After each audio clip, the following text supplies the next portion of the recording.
This is Morning Juice. Sports, insight, and great storytelling. Starring Bobby Carpenter and Jeff Tito Thitoff. It's time to attack and dominate. Attack and dominate on Thursday. I'm Tito, Jeff Thitoff, Bobby Carpenter to my left, Bodie Wells to my right. Sharing a table in the new studio. Up close and personal. Good morning, everybody. Morning, Bob. How are you? Good morning, sir. How are you doing? I'm doing great. Bodie, well rested? Okay. It's Thursday. It's Thursday. Morning Juice sponsored by Riverside Bank in Dublin. 2 full hours here on YouTube, the Fan app, Twitter, and Facebook. Catch the show 10 a.m. to noon on 10 TV Plus. Download the podcast anywhere you get your audio. Albert Breer joins us today at 7:05 from MMQB. Can't wait to talk to him. Lots kind of happened since the last time we talked to Albert Breer in the NFL. Ya Highness at 7:40. It's a Brody Thursday. Lots to talk about today. As always, Guardians over the Yankees 5-4. Last night it would have been 135. They wrap up the series today in the Bronx. Royals beat the Reds 5-2. Reds off today. Golden Knights and Hurricanes play tonight at 8 o'clock. That'll be game 2 of that one as the Golden Tortorellas try to take a 2-0 lead. Any update on the trip, Bob? Potential trip with you and Rothman, the road trip. No, listen, he was out there at Memorial yesterday. Yeah, did some good work out there. Yeah. Popped out. Went to get my stuff, get everything set up. But yeah, no updates on the trip. We had plenty of other stuff going on. Yeah, he was busy out there. I saw some of the stuff he did when he had Peyton and he had Rob Lowe. Oh, chasing around those guys? Yes. Yeah. Good for him, man, Bob. That's fun to watch Rothman do that out there. The Luke Bryan one, Bryan was hustling. Rothman really looked like he was getting winded there in that one. But it's a lot of work out there trying to track those guys down and walk with them while you talk. Knicks over the Spurs 105-95 in Game 1 in San Antonio, the NBA Finals. Game 2 Friday at 8:30. I thought it was a decent game last night. You mean decent? That was very compelling. Yeah, I mean, it's 10-point. Usually we see a 10-point game, you don't think, maybe it wasn't that great. But yeah, it was a good game though. It was with 3 minutes left. Yeah, it was close. It was a 1-point game. Yeah, I know. I'm saying if you look at the quick glance, they won by 10. Yeah, but it was a very close game. But if you watched the game, you saw the Knicks take an early lead. Spurs battle back. Brunson tweaks his knee, goes into the locker room, comes back out. Spurs are up by 13 in the third quarter. You're thinking it's probably game, set, match. Brunson has a heck of a performance in the fourth quarter. It's a corner 3, puts him up 1 with about, 3 minutes to go, 2.5 minutes. Yeah. Then attacks the bucket. Puts him up 6 with basically a minute and a half to go. Then that's the game. I would have said it was a very compelling game, not just okay. I said decent. I didn't say okay. I said decent game. Okay. But I apologize. That's okay. Decent game. To think that Brunson and Doncic used to be on the same team, and the Mavericks had the two of those guys together. That's Is Kyrie on there with them?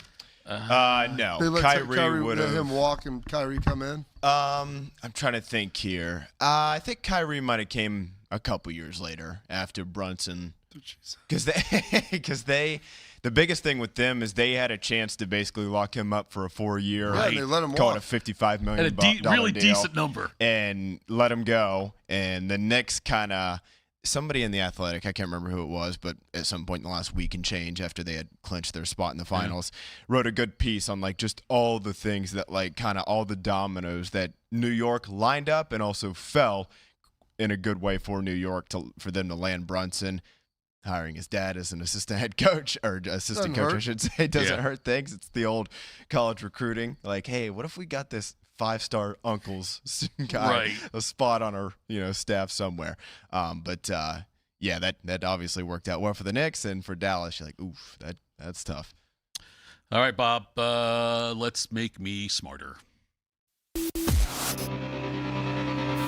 Time to get smarter. Morning Juice presents Today in History. Here's your professor, Bobby Carpenter.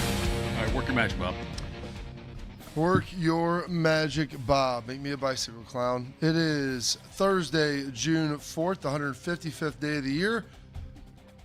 210 days remaining in this 2026. This date, 1896. Henry Ford completes his first quadricycle with a gasoline-powered engine on its first successful test run. You know what a quadricycle is, Bodie? I believe that would be 4 wheels, Bob. 4 wheels. What we call a car today, an automobile, if you will. But back then, and have cars, so they just call it the quadricycle. There you go. This date, 1912, Massachusetts is the first state to set a minimum wage. 1919, Congress approves the 19th Amendment, sends it to the states for ratification. Do either of you know the history of the 19th Amendment? What was the year? 1919. That'd be the women voting, right? That's where I was going to say as well. Yes, women's suffrage would be the one. So well done out of both of you on that. This date, 1940, the Dunkirk evacuation ends. Yeah, they made a movie about that. Did you see that movie? Did not see that movie. It's probably too new for you. What was it called? It's called Dunkirk. Called Okay. Dunkirk. Yeah. Pretty much. It's slow. It is Is slow. it? Yeah. It's a true story, which I think makes it a little better. But Yeah. They really leaned in on, like, not a huge plot to it, if you will. Not a whole lot of Hollywood magic in there. It's really, you were on that beach for 2 hours. I mean, they were basically. literally like the Brits were pinned down. The Germans had driven them all the way to the very edge of France, and they had to evacuate. And that was them basically taking private boats, commercial fishing boats, and evacuating people back to the island of Great Britain. But when they get back, Winston Churchill delivers his legendary speech to the House of Commons. Amazing you're able to find some of this, Bodie. Yeah, whole thing's on YouTube, actually. Really? Yeah. How long is the speech? Well, there's like two versions. One was like 14 minutes. One was 2 minutes. Okay, so 14 is probably the whole thing. I I'm would guessing. imagine so, yeah. He gave him his famous "We shall fight them on the beaches" speech. We shall fight in France. We shall fight on the seas and oceans. We shall fight with growing confidence and growing strength in the air. We shall defend our island, whatever the cost may be. We shall fight on the beaches. We shall fight on the That'd be a landing little more grounds. exciting than this. We shall fight in the fields and in the streets. I feel like We we're shall making it up fight as we in went the along. hills. We shall never surrender. Never surrender. I mean, it sounded a little bit like almost like sing-songy. I figured it would be. Yeah, people talked about he was this great orator. Yes, yeah. I thought the exact same thing. I thought he'd be up there like throwing a water cooler at halftime. Oh, yeah. We're playing Rammer. Have you ever seen, I can't remember what it's called off the top of my head, but Gary Oldman plays Winston Churchill? It's probably, I don't know, 5-10 years old at this point, but it's pretty good. I am not. To check that out to See figure out what what that that was is. Based on the movie title, I thought it was about the end of Star Trek. So fight him on the beaches? No, the title of the movie. What'd you say it was called? I said I don't know. I No, couldn't the other remember. one, Dunkirk. Dunkirk? Oh, Dunkirk. That's actual place. I know, it sounds like the end of the Star Trek series. Darkest I suppose. Hour, There you go. 2017. I like that. Darkest Hour. The fate of Western Europe hangs on Winston Churchill in the early days of World War II. The newly appointed British Prime Minister must decide whether to negotiate with Hitler or fight on against incredible odds. If you can't beat him, join him. There you go. but he said Lean we're going to beat him. Lean on him a little bit. I like that. This date, 1942, the Battle of Midway begins, which was a big turning point in the Pacific theater. Japan threw everything they had at Midway. I think we sunk 4 of their 5 carriers that day. Another good movie. Yeah, absolutely. Is there an older one, correct? Is there a new one? No, there's a newer one, yeah. I know one of the Jonas Brothers was in that Oh, new yeah, one. so definitely a newer one then. Yeah. Oh, yeah. Is it a musical? 2019, not a musical. Okay. Yeah, just called Midway. Woody Harrelson, Patrick Wilson, I'll have to watch that. How many? Aaron Eckhart. We getting any good reviews on that? IMDb 6.7 out of 10. Rotten Tomatoes 42%. I enjoyed it. Okay. Mandy You know what? Moore. All right. Got a but lot of how long? Dennis Quaid. I mean, what's come the, on. What's the runtime on that? What are we looking at here? 218. A So little longer. but That's okay. As long as it's good. And in fact, if it's historical, that's pretty solid. We whooped their butt out there, though. I don't think we lost a single carrier, and they lost 4. Pretty good situation. This date, 1961, Nikita Khrushchev signs a treaty with East Germany, ending U.S., French, and British access to the East. That was leading eventually in Berlin. That was going to basically take, was eventually going to lead to the Berlin airlift and everything else. This date, 1970, Black Magic Woman is recorded by Carlos Santana. that she's a black magic woman. She's trying to make a devil out of me. Don't turn your back on me, baby. There we go.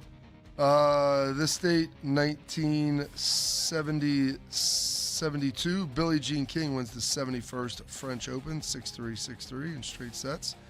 In 1977, JVC intros the VHS to rival Sony's Betamax and ultimately taking down Sony's Betamax in the head-to-head duel. Then it was taken down by DVDs. They all lost eventually. They all lost. All of them lost to the streams. Yeah. 1983, Every Breath You Take by The Police hits number 1.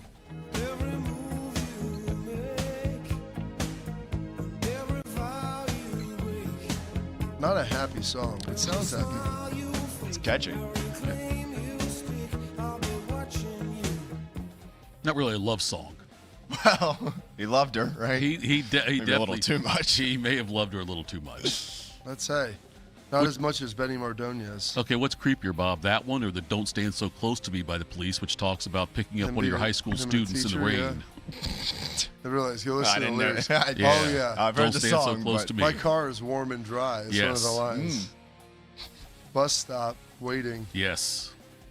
It's- Car is Listen, warm and dry. car age is just a number. That's. He was pretty young. He was a younger teacher, though. I think He was, actually. ahead of the he was ahead of the curve. I mean, look at all the teachers now Yeah. who have students. And now it's like the female teachers took over the young dudes, which Yeah. I never no, thought don't. would be the case. I And by the way, I never had any of the teachers that look like these teachers that I see online, No, so I'm not no. sure where they're coming from. I believe Sting actually was a teacher Yeah, that's what I was saying. Like, before he became a singer. Right? Yeah, he was. Yeah, that's okay. what I was Good saying. son. He Okay. was legitimately a teacher. Yeah. Believe me, I got a full history on Sting from Rothman. Listen, he's Oh, big sure. fan. Yeah, yeah. living the gimmick. Yeah. But he was a very young teacher. He really was. He was like 22. I mean, it was before he was Listen. in the police. Listen. Mr. Sting, can I ride with you? Goodness, in 1984, for the first time in 32 years, Arnold Palmer fails to qualify for the U.S. Open. How about that? A Yeah. 32-year run, Thitoff. It's Not pretty too bad. impressive. I know. It absolutely was. Yes, it was. Especially look at the clubs he used to use back then. It's crazy. I mean, you were alive during that time, I wa- watching that, maybe. I don't remember watching much of. I was always a Nicholas guy, and You didn't like Palmer's the king, the people's champ? Arnie's Army used to give Nicholas in the early days all kinds of crap Heckle him? because he was Country club kid? he was taking him over. Goodness. And then on this date, 1988, Tracy Chapman by Tracy Chapman, her self-titled debut album. It's number 1. Oh, this little banger on that.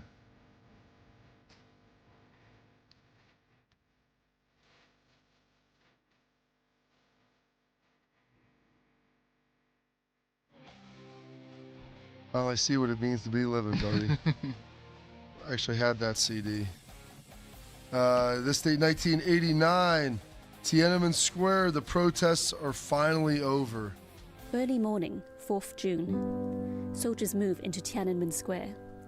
They drag down the statue of the goddess of democracy, which had come to represent the protest movement. They seal the fate of its failure. No one knows the death toll, even today. Estimates run from several hundred to over 10,000. Some argue that by shooting at civilians, the Communist Party lost its legitimacy to rule, and with it, an opportunity for political modernization. That's tough. Others believe the crackdown brought stability to China, a price it had to pay to secure economic progress and to maintain the status quo. It's like Thanos. It's a scary time for me, Bob. Hardest decisions require the strongest wills. They really did. Working Some part- said it may have hurt it. Others said it provided the stability and structure that they needed. They said the estimates. You know how many people they said were potentially killed in the Tiananmen Square riot suppression? No, I couldn't even give you a number. On the low end, they said 241. It's the number that it's referenced a lot. But they said that was really more issued by the Chinese government.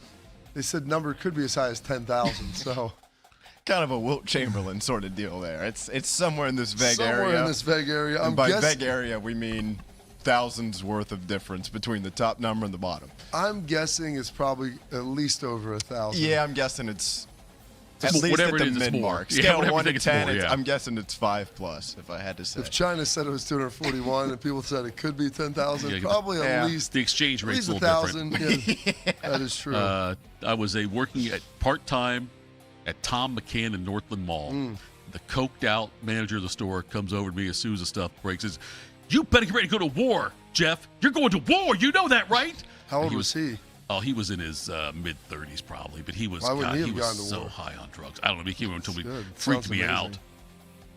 Freaking me out, man. Yeah. Oh, that's good stuff.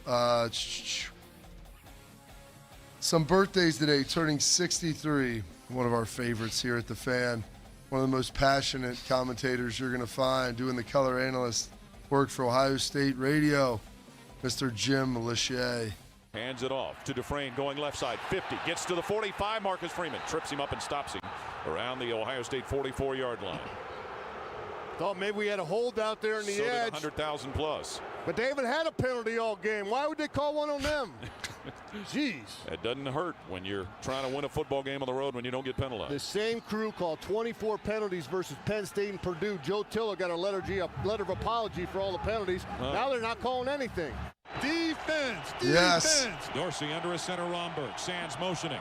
Back is Dorsey to throw. Big grabbed. He throws it in the end zone. And it's incomplete.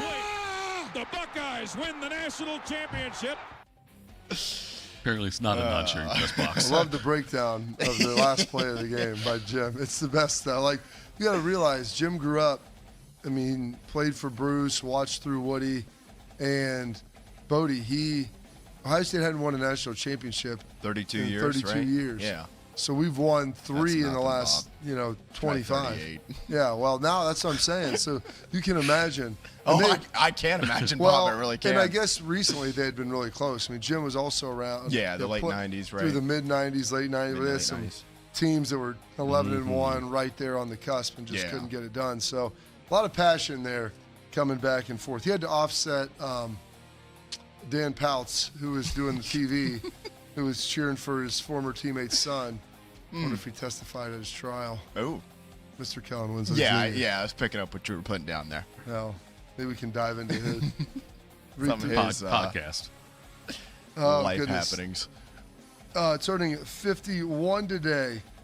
One of the great entertainers you'll find throughout, I guess, the early 2010s. Some bangers of some movies. Yeah, it's been a minute, but he's a citizen. he had a He's couple. a citizen of the world. Remember that, Mr. Russell Brand. You were only here for a week. Well, I don't know. For me, 1 week of it was it's like going on holiday with, I don't know, I wouldn't say Hitler, but certainly Goebbels. It was like a little holiday with Hitler. Jesus. Oh, well, hey, listen, at least it's clear now for you two to reconnect. So. Oh, no, you know what? I have a good thing going on with Rachel, and I want to see that through. Or maybe, you could have both of them, Rachel and Sarah. They got along, didn't they, at dinner, so maybe. I don't think that I have the sexual competency to really pull that off. Yeah, it's a gift. It's such a great movie. Forgetting Sarah Marshall. Yeah. You got a sodomized intolerance. Remember that. It's one of his signs at the very beginning. There's a lot. You go read those signs. They're amazing. Oh, yeah. Have you seen that movie unedited, like the original version? Oh, Bodie? yeah. Yeah. I've only seen it once, but yeah, I've seen it. But the full frontal at the beginning was a little shocking. Yeah. Agreed. I watched it several times, kept rewinding it, but it's still shocking the very first time. Agreed. Oh, goodness. Turning 51 as well, sharing the same birthday, Miss Angelina Jolie. I beg you. All right.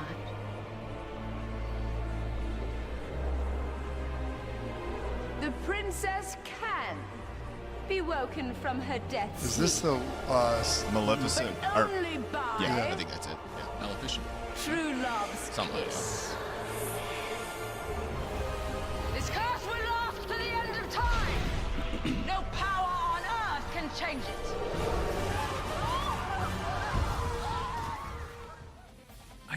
I don't think I've ever seen any Angelina Jolie movie. It's funny, as I was Really? trying to find a clip yesterday, I've seen Mr. and Mrs. Smith, but outside of that, and there was a lot more like action, so it was hard to find a clip for that one. But outside, everybody knows who she is, right? But yeah, she doesn't really have a ton of just kind of movies that you're like, oh yeah, everybody's seen that one. Yeah. Yeah, it's a great point. Trying to think of what she's been in. Yeah. Her catalog. She's been in the news. That's about it. She's famous for being famous. Yes. She's famous for dating Billy Bob. They had some great stuff. You could have got some of those interviews with them. True. Some passings today. Passing away on this date, 2014. Longtime baseball player, coach, manager. Lost a fight to Pedro Martinez one time. Mr. Don Zimmer. And Martinez now pointing. That's the wrong thing to do. That's inciting right there. Trying to get himself under control. Now Ramirez. That ball's not even close. You talk about looking for a reason. Absolutely. Oh, my goodness. Don Zimmer and Pedro Martinez. Oh. That's awful. Don Zimmer, a 72-year-old man, went into Pedro Martinez's face, and Pedro Martinez threw him down. Listen, you step into the ring. Yes. What do you expect? I believe Zimmer had a metal plate in his head. That's fine. When he got beamed as a baseball player, they put the metal plate in. Is it Cousin Eddie? He also...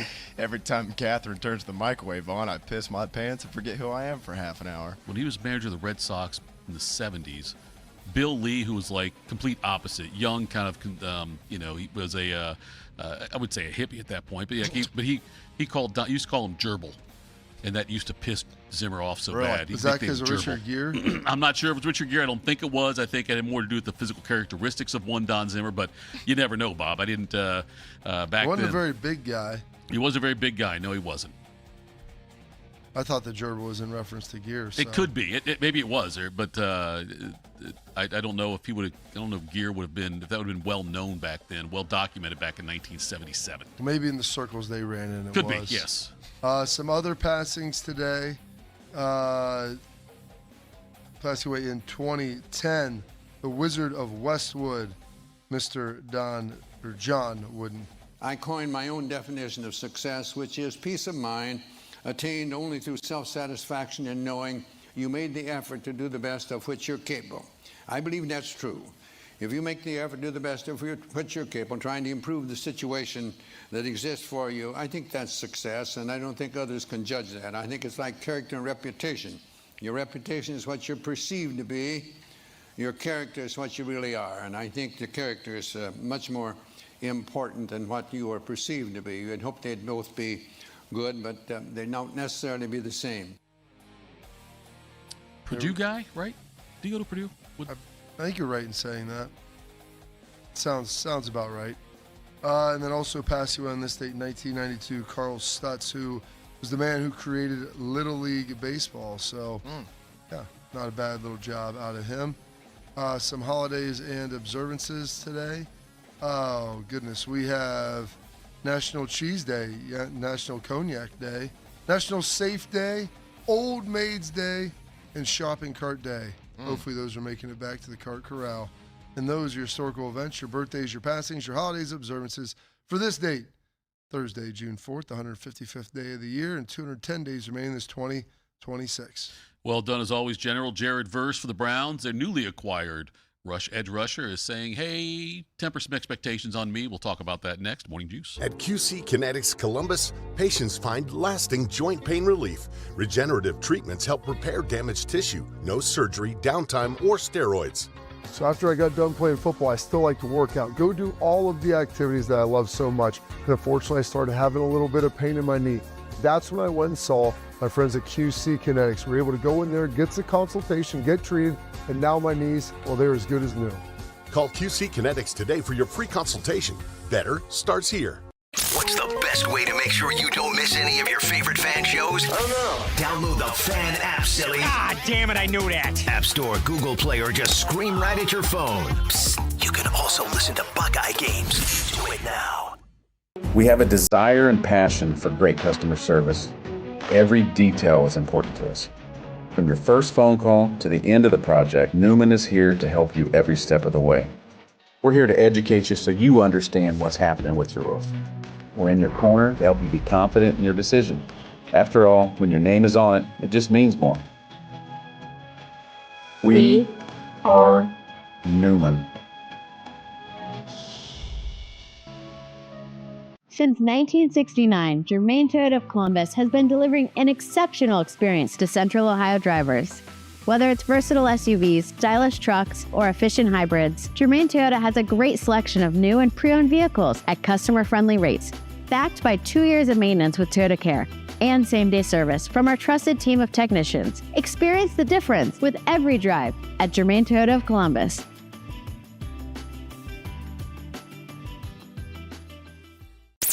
In the old days when people lived to be 40, you only had one option for listening to your favorite show. But now, ooh, baby, radio, podcast, the Fan app, and YouTube, just to name a few, live or on demand. You have no excuses. The Fan.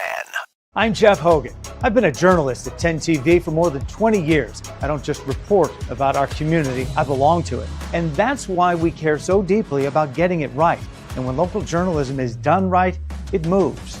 It moves you to act, to speak up, or lend a hand. And yes, it moves your heart through the kind of human storytelling that stays with you wherever you are. And at 10 TV, we're here for all of it. These are the stories that move Central Ohio. Delaware County Veteran Services is a county office that faithfully assists veterans of Delaware County. Although not the Department of Veterans Affairs, we help veterans and their dependents navigate through the process of applying for benefits administered by the VA, and we provide transportation to VA medical facilities. So if you're a military veteran or a spouse of a veteran, schedule your appointment today. A wide range of VA and local benefits may be available to you. Delaware County Veteran Services, conveniently located in the historic courthouse in Delaware. Attack and dominate. You're locked into Morning Juice. Sponsored by Riverside Bank of Dublin. Here's Bobby and Tito. Morning Juice. Thanks for tuning in today here on this Thursday. Memorial Tournament getting underway today. Bobby, you went out there yesterday. Good time? I just popped out there to grab my credentials, say hi to some people. Saw a bunch of the Buckeyes leaving. Julian saying, Carson Hinsman, Luke Montgomery. There's a handful of other guys that were running through. I stopped to talk to them, then everybody else was about to grab them. So I said, run to your car. Yeah. Get out of here.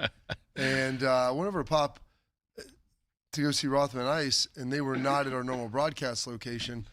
And after texting them, I realized they were at the halfway house. But I didn't see that in any of the communication that had been sent out, that they were going to be at a different locale, because I was going to pop on and talk to them a little bit about, just hop on the show and talk a little bit about that Donald trade, or not not Darnold trade, the Myles Garrett trade, and what, because there was a clause in there that the third round pick is conditional. Yeah, the 2029 third round pick. If he gets traded to an AFC North team before that pick moves over, it becomes a first round pick. And Rothman's like, I don't know why that would be in there and why that's important. And I'm like, well, I text him like, you above anyone else should probably have an appreciation for that.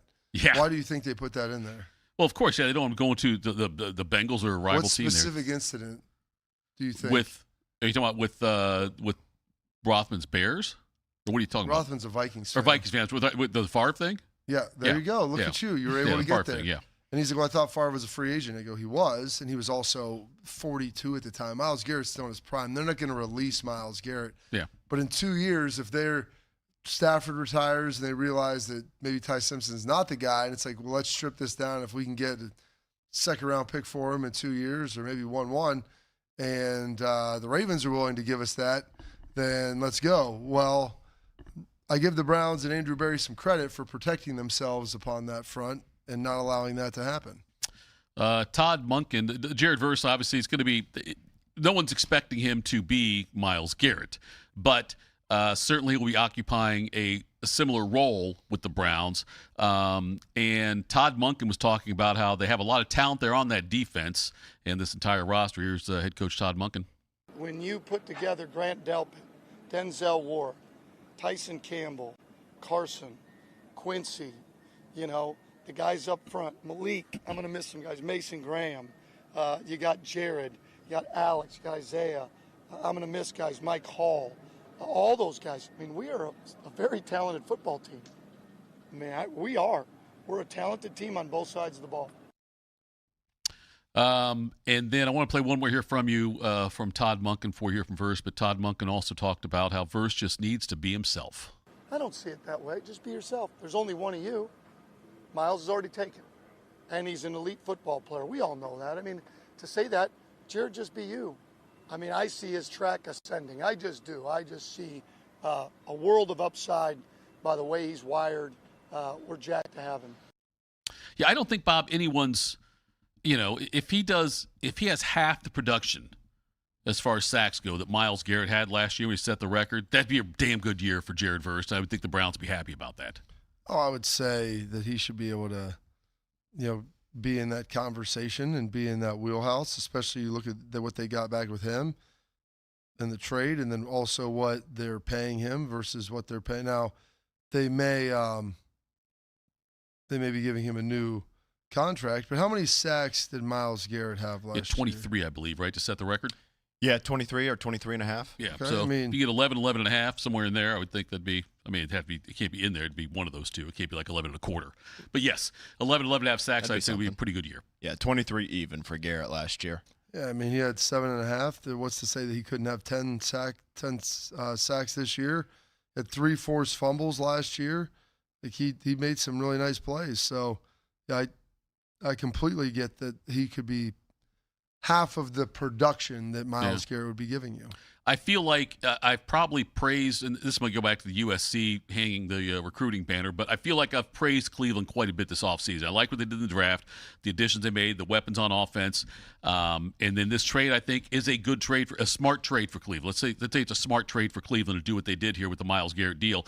I feel like, Bob, I've been more complimentary of Cleveland this offseason than I have in other off seasons. Yeah, well, I mean, they've done a good job. They put together last 2 years, I guess, the 2025 draft looked really good. I mean, they had a number of really talented players that they pulled out of there.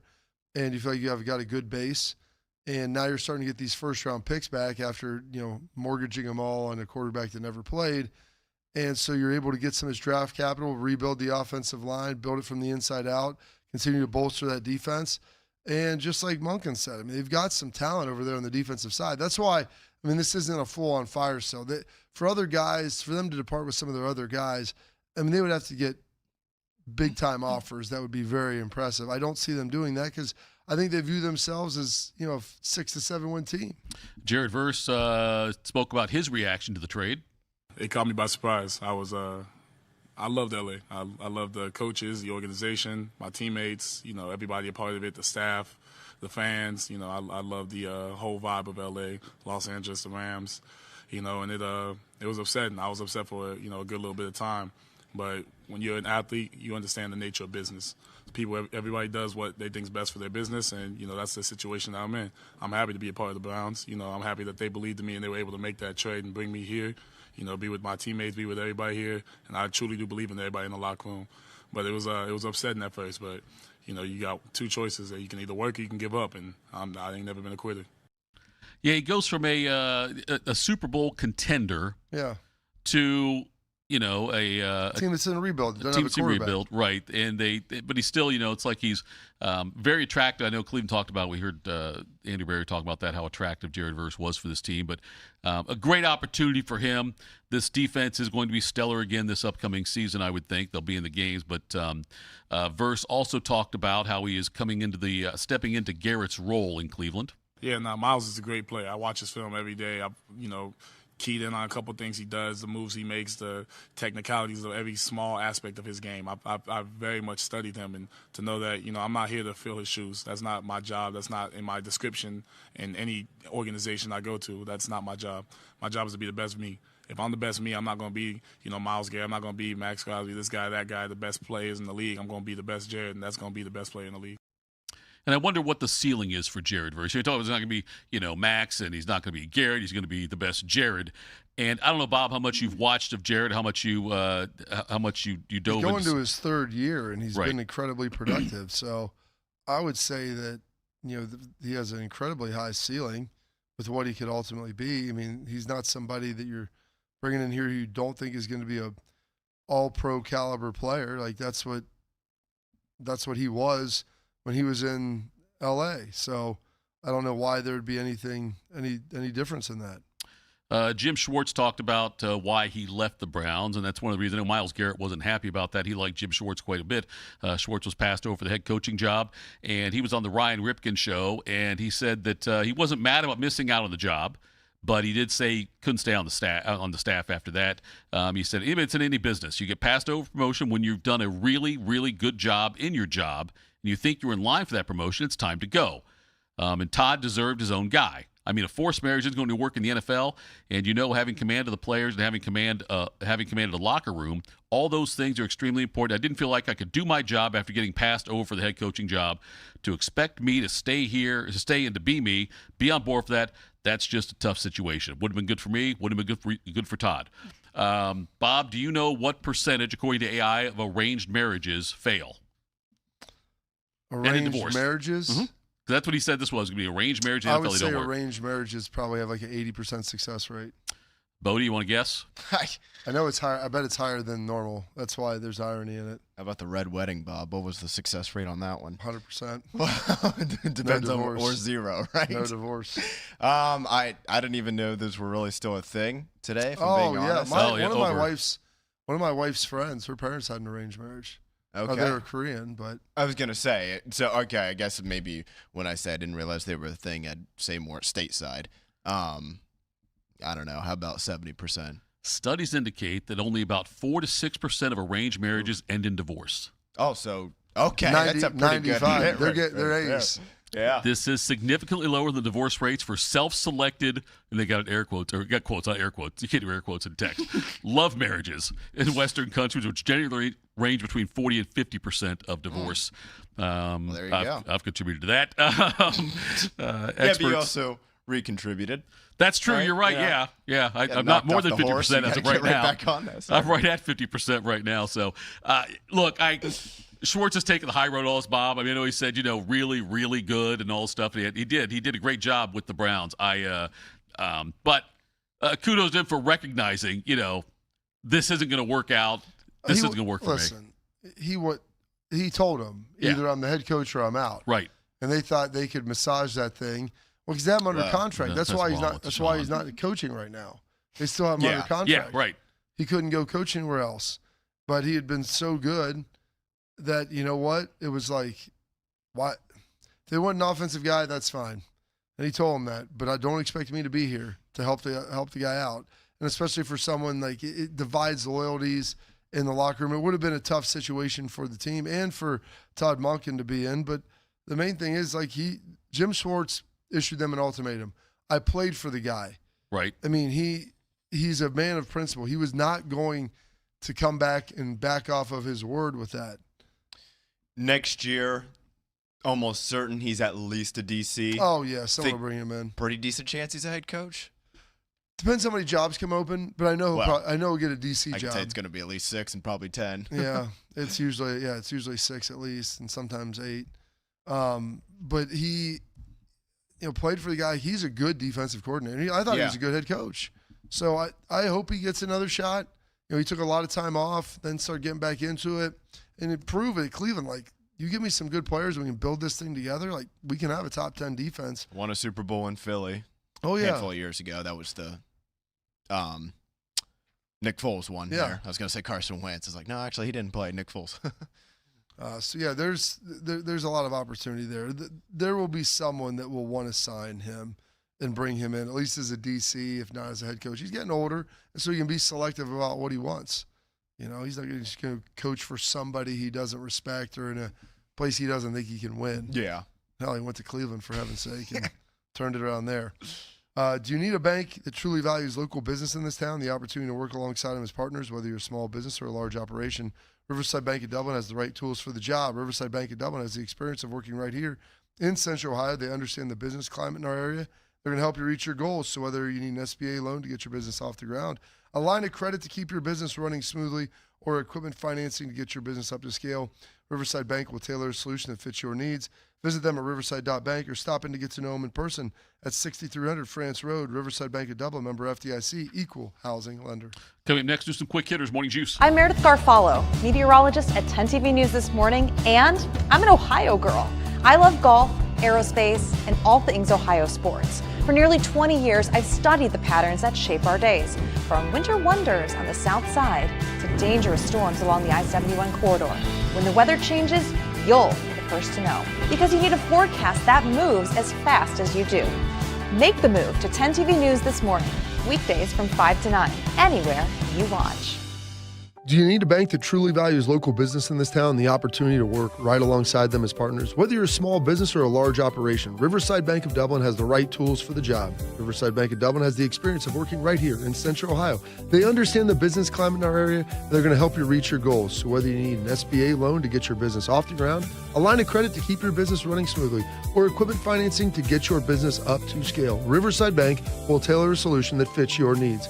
Visit them at riverside.bank or stop in to get to know them in person at 6300 France Road. Riverside Bank of Dublin, member FDIC, equal housing lender. When you think of brands that are customer focused, one thing they all have in common is that their values and commitment to quality have been passed from one generation to the next. With 3 generations in the roofing industry, our family has built a reputation on honesty, transparency, and consistency. Our commitment to the customer will show through all of our team members as they make sure that every customer is completely satisfied. When it comes to your roofing needs, work with a company built around family. Call Newman Roofing today. Delaware County Veteran Services is a county office that faithfully assists veterans of Delaware County. Although not the Department of Veterans Affairs, we help veterans and their dependents navigate through the process of applying for benefits administered by the VA, and we provide transportation to VA medical facilities. So if you're a military veteran or a spouse of a veteran, schedule your appointment today. A wide range of VA and local benefits may be available to you. Delaware County Veteran Services, conveniently located in the historic courthouse in Delaware. What's up, Reese? Hey, Bone. Didn't we do a 5K fun run last year? Yeah, I think we did. Do you want to do it again this year? Sure. All right. Registration for the Fan 5K is now open. Join your favorite personalities June 20th at Otterbein University. The Fan 5K features a medal, t-shirt, free race photos, and a post-race party. Get your spot today at 971therace.com. At QC Kinetics Columbus, patients find lasting joint pain relief. Regenerative treatments help repair damaged tissue. No surgery, downtime, or steroids. Knee pain's something I lived with since the big game, and I'm all over surgeries. That's how I found QC Kinetics. I was able to get in, see the doctors, do the treatment, and get my knee feeling basically brand new. I can work out, run, most importantly, chase my son around the house and the yard, and do my job without any pain. Call QC Kinetics today for your free consultation. Better starts here. One man is a national champion, NFL veteran, and local business leader. The other man is Tito. This is Morning Juice. Sponsored by Riverside Bank of Dublin. Here's Bobby and Tito. All right, Bodie, take over. Morning Juice presents Quick Hitters. All right, fellas, happy Thursday. We'll start here with some slightly new news, slightly old news as well. We kind of heard about this before, and then it kind of got over the finish line yesterday. Ohio Stadium is officially getting itself a facelift over the next year or so, as the Board of Trustees officially approved changes to the Buckeyes home field yesterday afternoon. Before this upcoming season kicks off, the shoe will have a new video board in the north end zone, east and west ribbon boards new as well, and new B-deck video boards to go along with the new premium seating down in the south end zone. The project is expected on that side of things to cost a little bit more than $6 million. And then next offseason, the main video board in the south end zone will be replaced ahead of the 2027 season, and that project is set to cost about $22 million. So, Carp, I don't know that I'd say like terribly overdue, but maybe slightly overdue on some of these changes. All I had to listen to was people say that Ross Bjork was tone deaf and they're doing all this stuff. No one cares about these other things. We're doing surveys about, luxury items that don't impact the fans. We need we need new turf. We need a new field. Oh wait, poof, David Copperfield. New field was happening. We need a better sound system. Well, we dropped in clusters, did that, but the video boards suck. Hey, oh by the way, this was all in the works, and these things are all already planned, and they were just taking them before the board to get approval. And so everybody sat there and complained about it. I just had to laugh, understanding that this was going to all be released this year. It was going to all come out and be public. And so everybody was complaining about it. But Bob, I want it now. Well, congrats. You're getting half of it now. You're getting half of it next year. You can't do them both in season. Because you know why? There's no return on any of it. You're just spending money, and it may enhance for the elevated fan experience, but there's no way to monetize that. So they're doing these things. They're investing in the stadium. They're making it a better fan experience, so good for them. I mean, they can monetize it a little bit, just like if it gives you increased. It's already sellout Thitoff. They sell all the tickets. Okay, Bob. They're raising prices. You do that anyway. I'm not talking about that, Bob. What I'm talking about, though, is with the scoreboard, though. If a new scoreboard gives you enhanced advertising possibilities. What is that, like a 3D advertiser? It's a screen. I understand it's a screen, Bob, but if you have different elements in the screen that could allow you to either add a couple more advertisers in there at different points or... I don't understand. I want you to explain to me how that would work then. Okay, it's a big screen. They already sell all of the stuff around the outside. There's not going to be any more space around it. It's just redoing the screen. Okay, and if you can do things that look better graphically, though, if it increases the graphic production, the graphic presentation of a Bob by goes from 4K to 8K. Okay, or if whatever it does, I'm saying, isn't it possible then that you might be able to charge a little bit more? Like most of those contracts are already years out. I don't think you're getting any more for this. Okay. All right, next up, fellas, some big news in the NFL. Sort of.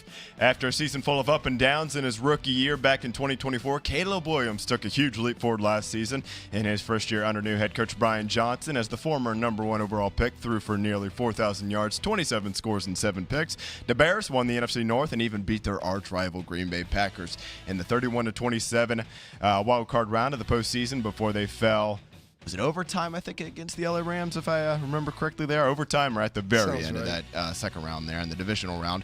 And following the breakout season, Chicago's signal caller has found himself on the cover of the upcoming Madden video game and what he calls a childhood dream. When I received the call from Madden, it was like my childhood dream was coming true. Being on the cover of Madden NFL 27 is a full circle moment. I grew up playing the Madden video game and imagining what it would be like to be a part of the game. I know fans are going to love what's new in this year's game, and I'm looking forward to getting my rating up to a 99 by the season's end. No shortcomings there for Mr. Caleb Williams. No short dreams on that one. Tito, what do you think of the cover there? Well, it's still famous being the Madden jinx. You have all those players that have been on it before and then suffered immense falls the following season, either via injury or just lack of production. But it's last year almost 4,000 yards. I believe the Bears the only team without a 4,000-yard passer in their franchise. I think everyone else has had. That's accurate. Yeah, everyone else has had one. Yeah. He got awfully close last year. Everyone else has probably had a few. I would say so. Yeah. Do you know the Bears' all-time leading passer is? All-time leading passer for the Bears. I think it's Cutler, isn't it? Yeah. Bingo. Yeah, I would say McMahon. I know didn't have that many good years there because he was hurt all the time. But so. I don't know if we talked about superstitions and whatnot, and Caleb was embracing this. Semi-stitions. Little stitious. He's embracing this, and good for him. But it does now make it more fun. I said more fun, more intriguing to watch how Caleb Williams does this year if he suffers some of the same fates. Who was it? Peyton Hillis for the Browns? Is that who got on the cover the one year? He was probably the most famous, the drop Madden curse. But George got hurt after he did it. Donovan McNabb broke his ankle, I want to say, afterwards. Yeah. There was a lot of guys that were getting hurt, not just not playing well, but getting hurt. Yeah. With that, I believe Caleb Williams out of USC, I saw this. I think he's the first player to be on the cover of NCAA and on Madden. Was he the cover on NCAA? Maybe they said USC was. Maybe he was. In the same. Who's on the cover of NC20? Someone I saw this and I can't remember exactly what it was. Because the game had gone away for so long. Maybe it's Mayava. Maybe the USC is the first to have the cover of the same year. Yeah. Which that cover was kind of, I don't know if you guys saw that one as well. Yeah. It was just not great, I felt like, honestly. Right. Like, I don't know. I don't mind them incorporating multiple people. You got like Signetti in there. I know Leonard Moore was in there. So that's the thing. Whatnot, there was a bunch of people, and so I guess. I don't know. It didn't look very good, I guess. I think this Caleb Williams one is okay. I kind of like his little jump man pass there. That looks cool, but the rest of the background was almost, if I'm being honest, as I look at it, looks unfinished. It's like, did you guys forget to add some of the graphics or whatever behind him? I think, like I said, him doing his kind of, I'll call it signature-ish jump pass there looks kind of cool, but it felt like the rest of, and I I have to imagine that's the Chicago City outline. I don't know it off the top of my head, but I feel like it's probably a pretty fair guess. But past that, it just feels like maybe they left a little bit on the table. I don't know. Garrison Hurst was the first active player to get on the international cover. Then he broke his ankle in the playoffs, missed the next 2 seasons. Vic fractured his fibula in preseason, missed 11 games. Maybe that's what I was thinking of. Sean Alexander had a foot fracture 3 games into the season after that. Peyton Hillis, it says, battled injuries, strep throat, and a massive decline in production following his fan-voted cover. Excited to that be on there. Josh Allen, Madden 24 cover, threw a career-high 18 interceptions during his cover season. McCaffrey missed his entire season. Saquon had a noticeable statistical drop-off. Yeah. Other than that, though. Right, yeah. But there's a lot of guys on there who've had and that just makes it more intriguing to watch, see how Caleb does this year, see if he gets the 4,000 yards, first one there, or if he does suffer a curse. I don't know. I don't believe in curses. Do you guys believe there's anything, or is it just luck? No, I mean, there's a little bit of luck that comes into it. I'm trying to see, is Myava on the cover? I believe he's on it's like the deluxe edition of it, if I'm not mistaken. Okay. I think that's the one with like Signetti kind of giving his signature like stare down, and Leonard Moore's on there, and maybe a few others. Dante Moore might be on that one, or maybe he's on the standard. I think he is on the deluxe, and I think Myava might be in there too. Yeah. So maybe that's what it is too. Same schooled players on the game in the same year, or whatever, the college football and Madden game. But I don't think Caleb Williams was ever on the NCAA one because, like I said, the game was gone. By the time he would have still been playing there. Culpepper threw 33 touchdown passes, went 11-5 in 2000, and when he got on the cover, then the following season, that season, he missed 6 games, fumbled 16 times. And had 13 interceptions to go with 14 touchdown passes. There's a lot on this list. There was a run for a decade where it was pretty legit. Vince Young. I think Chris Johnson. Have you said his name yet? I have not. I think he just fell off a cliff. I don't think he got hurt or anything, or maybe I'm misremembering. That was almost 20 years ago at this point. But he had those back-to-back years. One of them, of course, CJ2K, and then after that, he just was kind of done. Yeah, they're not showing Chris Johnson, I don't think, on here. No, I thought he was on one of them. He might have been. Maybe it's Eddie George in 01. I don't know. And then it was Culpepper. Then it was Falk. Johnson would have been like 08, 09 is when he was. Lewis in 05. Ray Lewis. Donovan McNabb 06. He killed somebody. Well, allegedly. Jerry Pierce said no. It was Jerry Pierce or a judge. Anyway, Sean Alexander, Vince Young, Brett Favre, Fitzgerald and Palomalu together, Drew Brees, Peyton Hillis, with the strep throat, tough break. Calvin Johnson, Peterson. What did Peterson? Is that when he got busted or? Yeah. Busted for what? He was missed all but 1 game after being indicted on child abuse charges. Richard Sherman, Odell Beckham, Gronk, Brady. Antonio I thought he Brown. was on there, but I'm with you, Bodie. I thought I remember seeing him on maybe there. he was. Maybe I was thinking of Vince Young, but nevertheless. Yep. We'll switch to basketball, guys. Here we had Game 1 of the NBA. Excuse me. We had Game 1 of the NBA Finals take place last night as the Knicks stormed back to steal Game 1 and win it 105-95 over the Spurs in San Antonio. But last Saturday night, when the Spurs took out the defending champs with a 111-103 win over the Thunder in Oklahoma City in Game 7 of the Western Conference Finals, NBC was a big winner that night because the winner-take-all game drew 15.9 million viewers, which was the most watched conference finals game since 2016. The game peaked at 22 million viewers down the stretch of the fourth quarter. Going back to 2016 here, that would be Game 7 of the 2016 Western Conference Finals, which saw Golden State complete their 3-1 comeback against OKC. OKC's been on the short end of the stick there both times. That game drew 16 million viewers that night a decade ago. And NBC said that game this last Saturday night here was their most watched Saturday night primetime program outside of the Olympics since a 2023 NFL playoff game between the San Diego Chargers and Jacksonville Jaguars. So, Tito, I would say pretty good news there for NBC on that. And then between Wembanyama on the Spurs, the Knicks trying to do something they haven't done in 5 decades. And if we keep getting close games like we did last night, that's the key. This finals will get very strong ratings, I think. I am someone who's not afraid to be petty. And I would love to see the NFL just one season say, you know what, folks?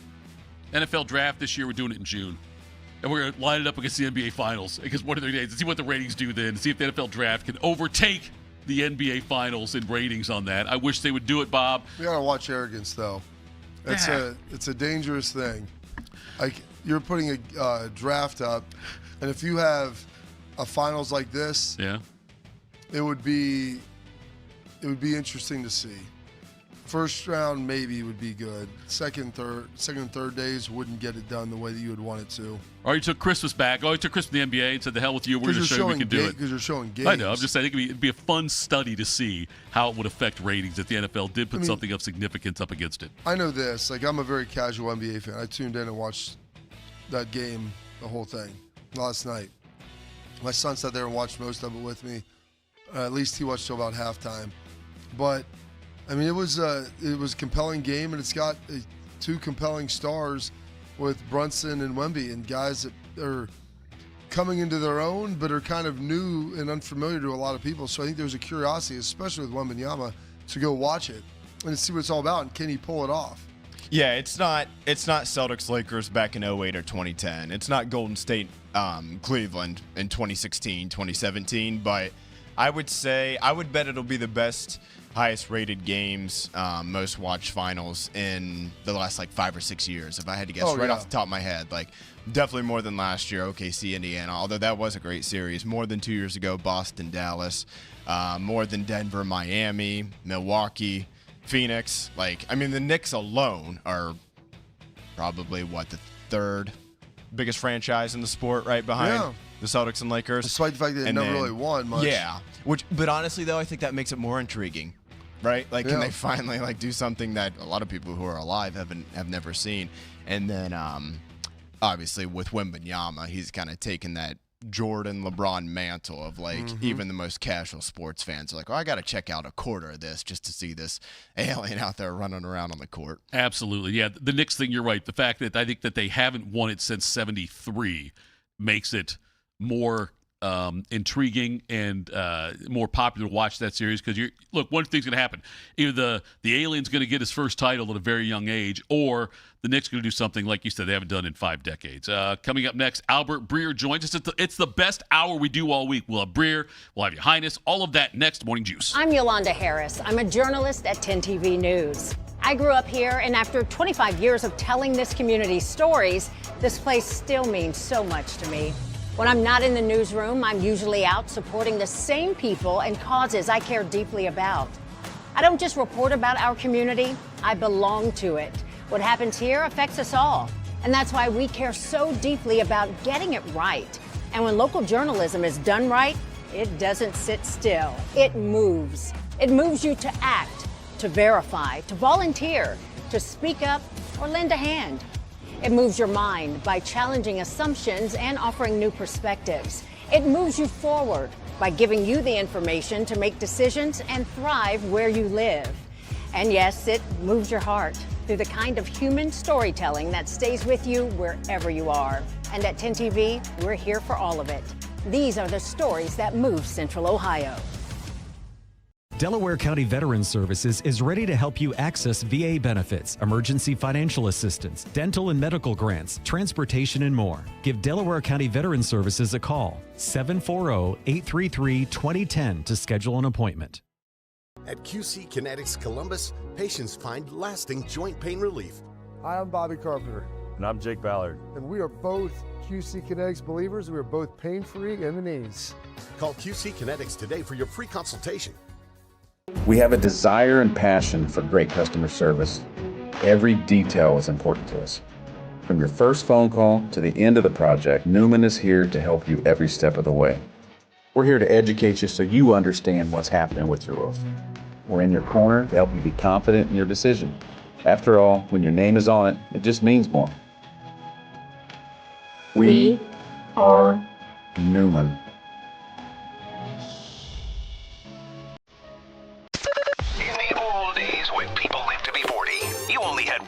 For listening to your favorite show. But now, ooh, baby, radio, podcast, the Fan app, and YouTube, ooh, just to name a few, live or on demand. You have no excuses. The Fan. Since 1969, Germain Toyota of Columbus has been delivering an exceptional experience to Central Ohio drivers. Whether it's versatile SUVs, stylish trucks, or efficient hybrids, Germain Toyota has a great selection of new and pre-owned vehicles at customer-friendly rates, backed by 2 years of maintenance with Toyota Care and same-day service from our trusted team of technicians. Experience the difference with every drive at Germain Toyota of Columbus.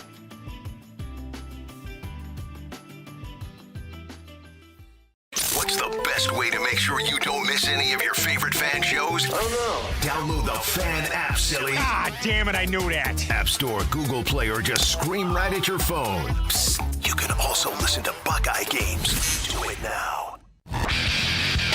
Bobby's knees hurt from doing battle with some of football's toughest warriors. Tito's knees hurt from begging Bobby to let him host this show. Oh, pick me! Oh, I know, me! This is Morning Juice. All right, Morning Juice. Second hour of the program here. Final hour of the program for today. Bob, I don't know if you saw this or not, but the game between North Carolina State and Virginia, Week 0 game, was supposed to be played in Brazil this year in August, and they've now decided to not play in Brazil. They're going to play in Charlottesville instead. Apparently there was some issues with getting the stadium ready. School said the move came after extensive review with operational partners and international stakeholders. The Wolfpack, NC State's statement said the game organizer athletes' advantage told the ACC and the programs that the event could not be conducted. I never liked this idea from the start. I don't think there was there really, you think, a clamoring, Bob, in Brazil for an NC State-Virginia game in Week 0? No, but I think the players are probably excited to go there. Probably so. Yeah, I would say so. But I just, was it Michigan was supposed to play, Western Michigan over in Germany or something? Is that correct? Was that the one that was supposed to happen? Dublin or maybe Ireland. Maybe it was Germany. Yeah, but, they take some of these games. And if you you don't want to lose home games, but if you're going on the road to do this, the thing is now, are you making more than it's costing you to do it? Like, that's the question. Like, what are you getting from this on a revenue standpoint? Because that's where all these athletic departments are. And that's probably what it came down, the cost of going to Brazil. And maybe there weren't a ton of tickets that were being sold. And people weren't. The concept of collegiate sports outside of the United States is very foreign because nobody else has a model that's similar to ours, which also nobody else is having to deal with all the nonsense with that model as well. And so I don't know that there would be like this entrenched passion to go see something like that because it's not truly like the highest level or best. Like if you're going to see an NFL game, you're like, okay, this is big time. Like when you see the teams, from the English Premier League and come over here and play, you're like, okay, these are some of the best teams in the world. If they're like a second or third tier team, nobody's like clamoring to see that, and that's kind of what you would be having, and some of this might be just due to lack of ticket sales. And I would imagine, too, as you kind of like start breaking down sport by sport, obviously soccer would do just fine down in Brazil. But NFL started to grow itself nationally, and it's such a big deal here. So I think the NFL as a league, it's just like, well, we got to go somewhere that we can get more popular. Baseball, if you go to like Japan, obviously it's going to be a big deal, but like Europe, I don't know. I always, you got to mention Game of Thrones here, Carp. I remember one time Kit Harington was on SNL, and he had like clean shaven, and he made a joke about it. He's like, I look like I play for the Yankees, whatever that means. Yeah. And it's like, because here it's like even the most, casual sports fans, baseball fans kind of know that it's not a thing anymore. But for the longest time, like you played for the Yankees, you were supposed to be clean shaven. Like across the pond, they're like, what? Like, I'm sure. Who's that? Yeah, what does that even mean? It's funny. Raleigh Fingers, who you may know from the handlebar mustache, one of the greatest relievers of all time in the Hall of Fame. I think he was going to go to the Yankees, but they were going to make him shave off his handlebar mustache. He said, nah, never mind. I'll go play. I'm not going to play there. The TCU and North Carolina are playing in Ireland this year. Kansas and Arizona State are scheduled to play in London in September. The Big 12 has been looking for maybe playing games in Mexico. Bob, I think when you look at, like, I know Ohio State, they've played home games, a home game in Cleveland a couple times, right? Did they play in Cincinnati, or was that a road game with Cincinnati when they played down there? When you guys, it was technically Cincinnati was the host team. But with the cost and just the number of games now, I mean, gone are the days really for the most part you see, because of the way the conference schedule is going to be set up, you're not going to see Ohio State play like 8 home games in 1 year anymore kind of thing.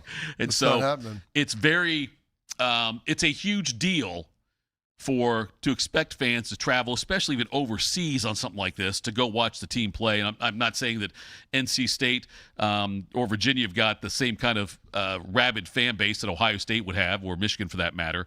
But it just seems to me like I hope that never ends up being the case where Ohio State would give up a home game to go play somewhere overseas. I wouldn't. I don't know that. No, I don't think that would be a remote possibility. They're redoing the scoreboards, Thitoff, not for people to not be in the stadium, but for people to be in there. Have a watch party there, Bob. You could do that. I don't know if that's going to garner the same level of interest. Well, yeah, it's the NBA Finals, not playing some throwaway game over in Ireland. Ireland, right? What is the Rochester equivalent across the pond? That's a great question. Bob might know that one. He's more worldly traveled than I am. Glasgow would be Rochester, you think? I don't know. That's a good question there, Bob. Maybe Albert Breer have an answer to that. We get him on here shortly. Find some Eastern European city. And I remember Bob used to, the thing that was cool with like college basketball is you would see these guys take, they'd go on these summer trips over there as a team. Well, the thing is to fill a stadium that's an arena like that, it's like 15,000. You start talking about 80,000 people, and the expense of taking a football team versus a basketball team. A basketball team, you can play multiple games in a couple days. You're not doing that with football. And I would still say even just the sport once again, right? Like, I mean, hell, the best 5 or 6 players in the NFL and the NBA are from across the pond. Yeah, like basketball's like grown in a big way. NBA MVPs are yes, all they are. four. Yeah, they're all four. Yeah. Whereas football, American version, not football. Right. Still, just is like it's just not going to carry the same weight over there, I don't think. But you're right, Bob, about the fact that it'd be great for the players. Remember when I watched the Fab 5 30 for 30, and they talked about how after their freshman season, when they lost to Duke in the championship, they then took a trip over to Italy for a couple weeks, and they talked about that we were taking advantage because they were out there playing. Sounds amazing. That's what I said for the players. They would be. I would be wholly disappointed if I was one of them, thinking I'm going to go to Brazil. Yeah, play. Now the thing is, you got to play a real game, and it's not like other sports where it's some non-conference game that doesn't matter. Like you only get 12 of them, so they're all important. And right now, there's still only 12 teams to get in the playoff, and you're trying to win your conference and all that stuff. But yeah, it's still something fun to be able to do. I mean, some of my best trips that I had before I got done, before I got to the NFL, were all our bowl trips playing at Ohio State. But I remember the Fab Five talked about, went over there and they practiced played against professional teams over there. They were all getting paid. Arenas are selling out, and they're talking about they never got paid. But then they looked at it back later on. They said they were probably a bit immature at that point because they should have appreciated the fact that they were able to go over there. Oh, yeah. Expense free for them as far as everything's concerned, that they were able to do that, though, and didn't really embrace the experience probably the way they should have, is what they talked about at the time there. So,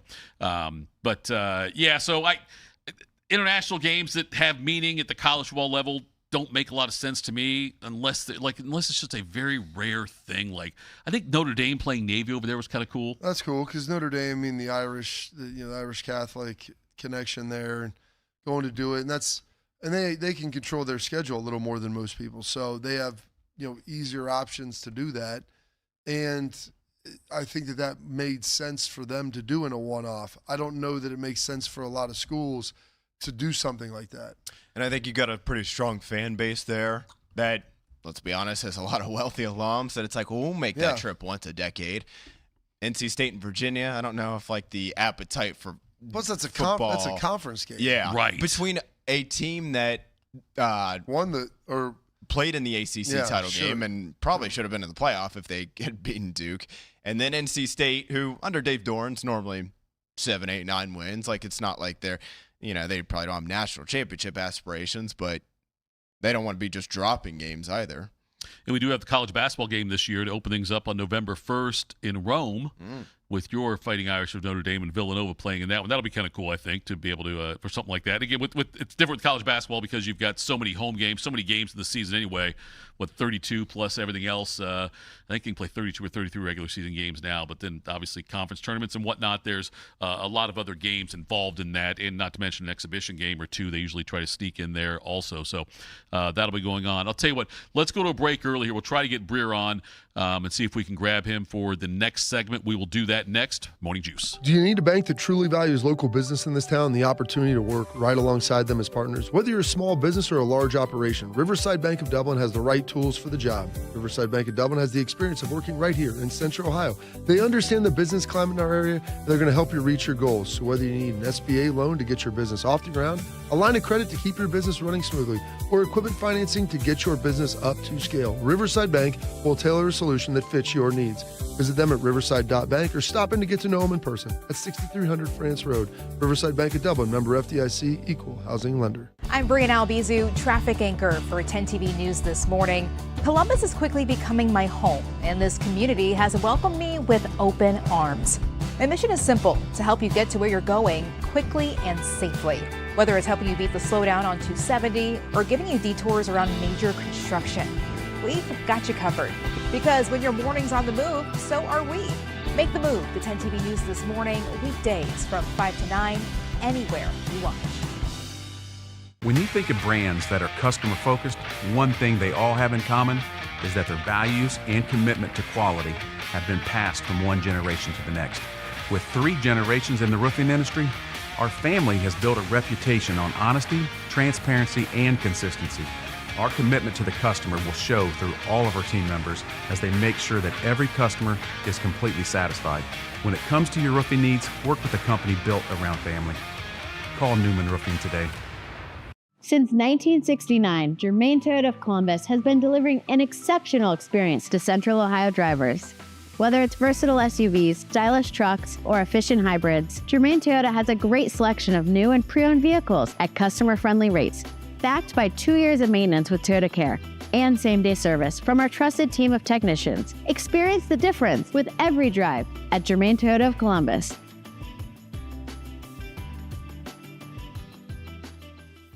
Delaware County Veteran Services is a county office that faithfully assists veterans of Delaware County. Although not the Department of Veterans Affairs, we help veterans and their dependents navigate through the process of applying for benefits administered by the VA, and we provide transportation to VA medical facilities. So if you're a military veteran or a spouse of a veteran, schedule your appointment today. A wide range of VA and local benefits may be available to you. Delaware County Veteran Services, conveniently located in the historic courthouse in Delaware.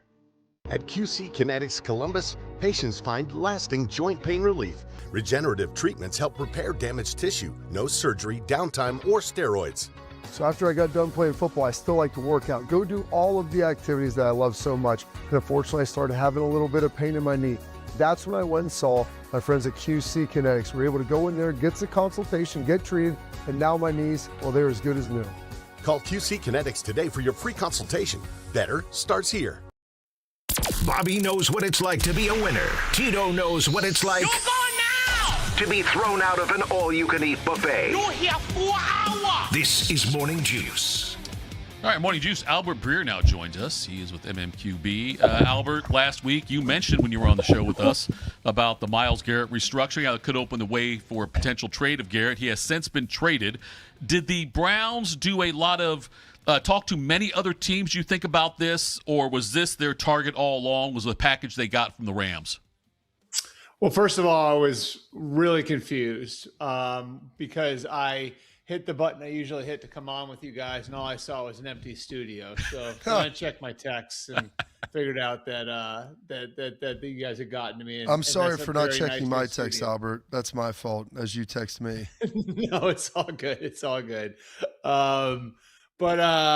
Yeah, I would say this was really a Rams-Browns operation. And, I like, this goes all the way back to the end of March and the moving of that bonus and really the moving of that bonus, which is most of his money for this year, is $29.2 million, didn't affect most of his money and when he was going to get paid. It really just affected the Browns' ability to move that money to another team. And so when that happened, I don't understand. And now, see, I'm all out of sorts technically here. Sorry, it's a big adjustment for me coming to this new studio. And now my phone's talking to me. And then I would say So the Browns take the action to move the option bonus. It catches the Rams' attention. So the Rams make a phone call. The Rams show with an offer how serious they are. And the two sides just sort of keep talking. And they were talking about 3 times a week. I think by the draft, the Rams felt like they could get him. And the Browns knew how serious the Rams were about getting him, but were still reluctant. I'd say mid-May-ish, the Browns basically made it known to the Rams, like, if this is going to happen, Jared Verse is going to have to be in the deal. And really, over the last 2 weeks, the Rams spent a lot of energy trying to get Jared Verse out of the deal and doing what they could creatively to try to entice the Browns to do it without Verse in it. But I'll give Andrew Berry credit for this. And I know he said this, and I had this in my column on Monday. Really there were going to have to be 3 tent poles to any deal that he did that would involve Myles Garrett, which, I think all along was like something he was going to be reluctant to do. Number one, it was going to have to serve both their short-term and their long-term, right? So in other words, it was going to have to make them better in 2026 and make them a lot better in the long term. Number two, he was going to have to get a player that was a star player at a premium position under cost control. And then number three, there was going to have to be premium draft capital involved. And so, they feel like the short and long term is served here. Short term with Jared Verse joining the team now and, ostensibly replacing Myles Garrett in the lineup. And the long term, of course, with what Verse can be over the next 5 years, then the 3 picks that they're getting as part of the deal. The premium draft capital is in there, and Verse is, again, a star player at a premium position on a cost-controlled contract. They have 2 years left on his rookie contract, plus the option year for 2028. So it was going to take something historic to get this done. The Rams showed a willingness to go there. And yeah, here we are. It's been a long road. I would say that they didn't snap their fingers and make this happen. So 2 pieces. You said this was a Rams-Browns situation. No one else was really inquiring. Myles Garrett has a no-trade clause. So yep. When do you think he was, consulted about this moving forward of like this could be potential for him? Because he would have the ability to blow up the deal should he want to. And do you think it would have made a difference if Jim Schwartz was the head coach as opposed to Todd Monken from Garrett? It might have. It might have. I mean, obviously, Andrew Berry in the front office were working through this with Todd Monken. And so, I think it's possible. And I'd say this too, like, I think Myles Garrett really liked playing in Cleveland, like living in Cleveland. I think there was like a little bit of reluctance there. I don't know that he really views him as an LA type of guy, himself as an LA type of guy. And his dad's from there, so it took him a bit to wrap his arms around that part of it as well. I would say on the the first piece of this, right, would be that there needed to be a high level of trust, and the circles on each side needed to be kept tight. So there were very few people in the Browns organization that knew. There were very few people in the Rams organization that knew. Of course, as you kind of go down the line, you might inform one more person here or one more person there. But it took a high level of trust between the two sides. And so what does that mean? Well, that means the Browns couldn't afford to have Myles know when this thing was still kind of in the, conceptual phase of things, right? The Rams couldn't afford to have it get out because once Jared Verse became part of the conversation, that was the last thing they wanted. It was for Verse to find out about it in some other way than Sean McVay telling him, face to face. And so, and then I think there was a trust too there that, look, like for the Rams, if we're going to be this serious about it, we're going to operate with this level of trust. You can't shop our offer around. And that would have been another way for it to get out. You know what I mean? Like as if all of a sudden the Browns start calling other teams. So there was again, small circles that knew about it. It was a very, very tight thing. And Myles was out of the country for a lot of this. That's the other part of it, is that he didn't get back from Japan and Korea until the day after Memorial Day. I think it was last Tuesday. So that was when they told him. The trade papers went over on Friday, and Myles flew from Dallas to Cleveland, and then on Saturday met with the Haslams and Andrew Berry. And so he knew about it. He knew about it during the week last week, and then Saturday they went and had one last meeting. Kind of, I think that was a little bit more reminiscing than anything else, because I think everybody knew at that point which way this thing was going. The third round pick, I guess, I think Mary Kay Cabot pulled this out somewhat about the conditions of that. And if he finds his way back to the NFC or AFC North, that would convert to a first. I mean, is this just all rooted in like the Favre situation, leaving Green Bay and boomeranging back and end up playing for Minnesota? Yeah, there was a similar clause, if you remember, Bobby, in that trade agreement too, where I don't think it was, well, maybe it was specifically NFC North. It might have been specifically NFC North. And that was where, I mean, Favre was playing like 3D chess, if you remember, and got himself released while he was still retired. I don't know how many people remember that part of it, but like he retired from the Jets, and then he got them to release him, right? And like, oh yeah, no big deal. Like, don't worry about it. Like, I'm not coming back anyway.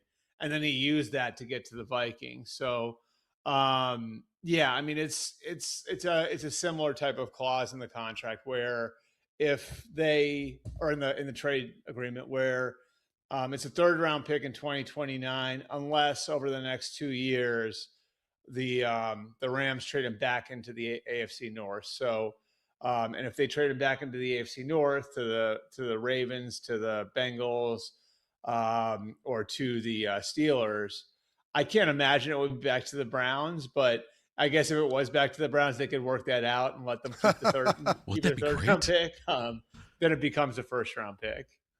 Albert Breer joins us here. MQB's Albert Breer. And the other big trade that was made, A.J. Brown going over to New England and reuniting with Mike Vrabel there.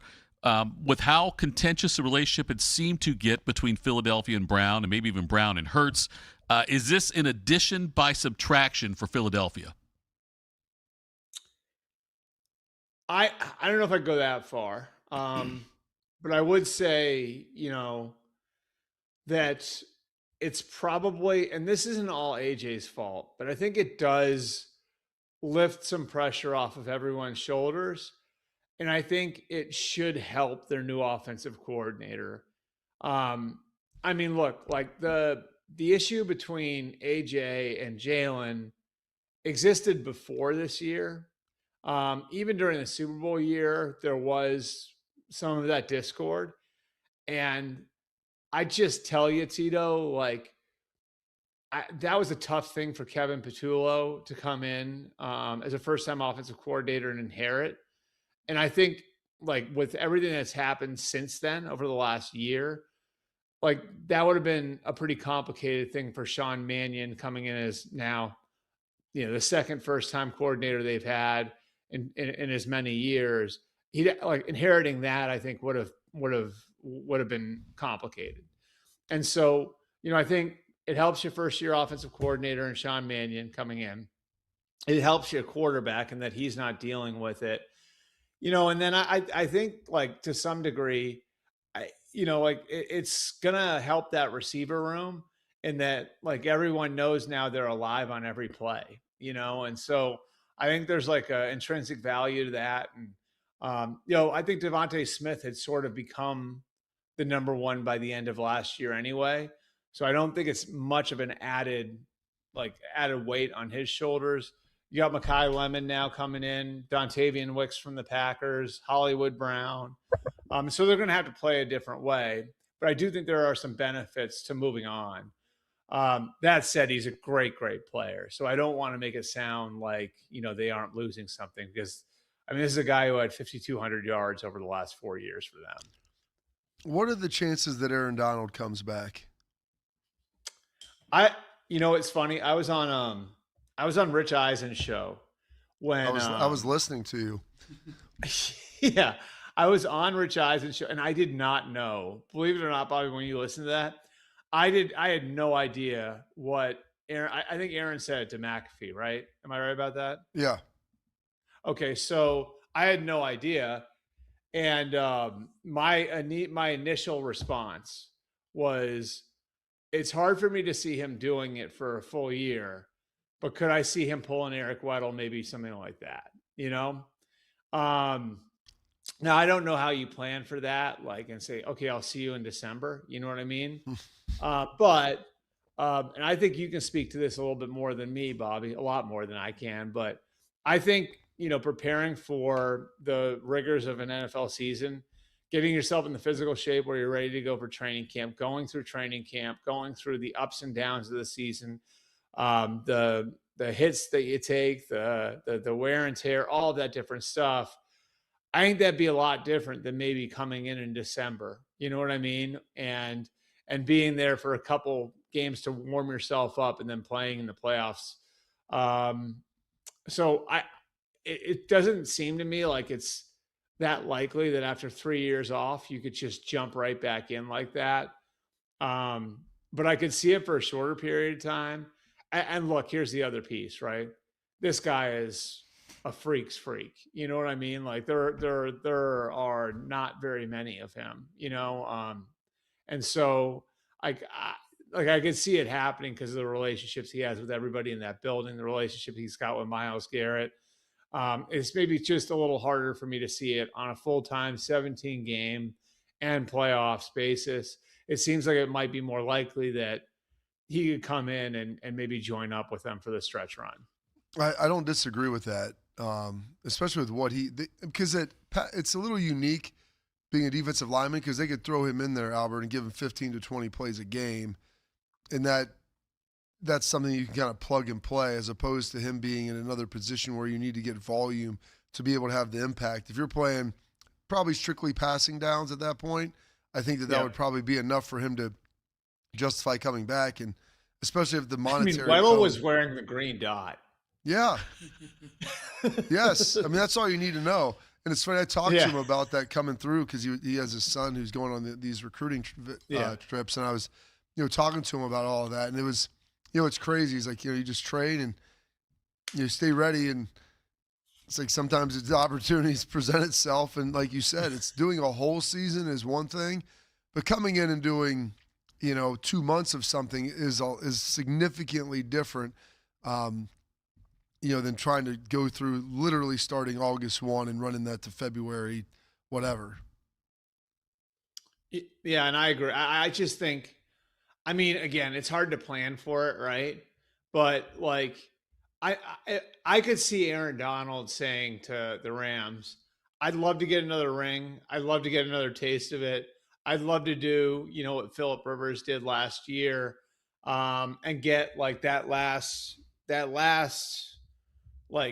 itch scratched that I have for football. If he does have it, I don't know that he has it, but if he has it, get that last itch scratched, But at 35 years old, and after 3 years away, I don't know that I'm prepared to do it, for 5-6 months. I can do it for 5-6 weeks, and then maybe they quietly come to an agreement where that gets worked out, and you say, okay, if we're going in and we're in the midst of a 12-13 game win season, then hop aboard and let's get to a Super Bowl. Here's the other thing too,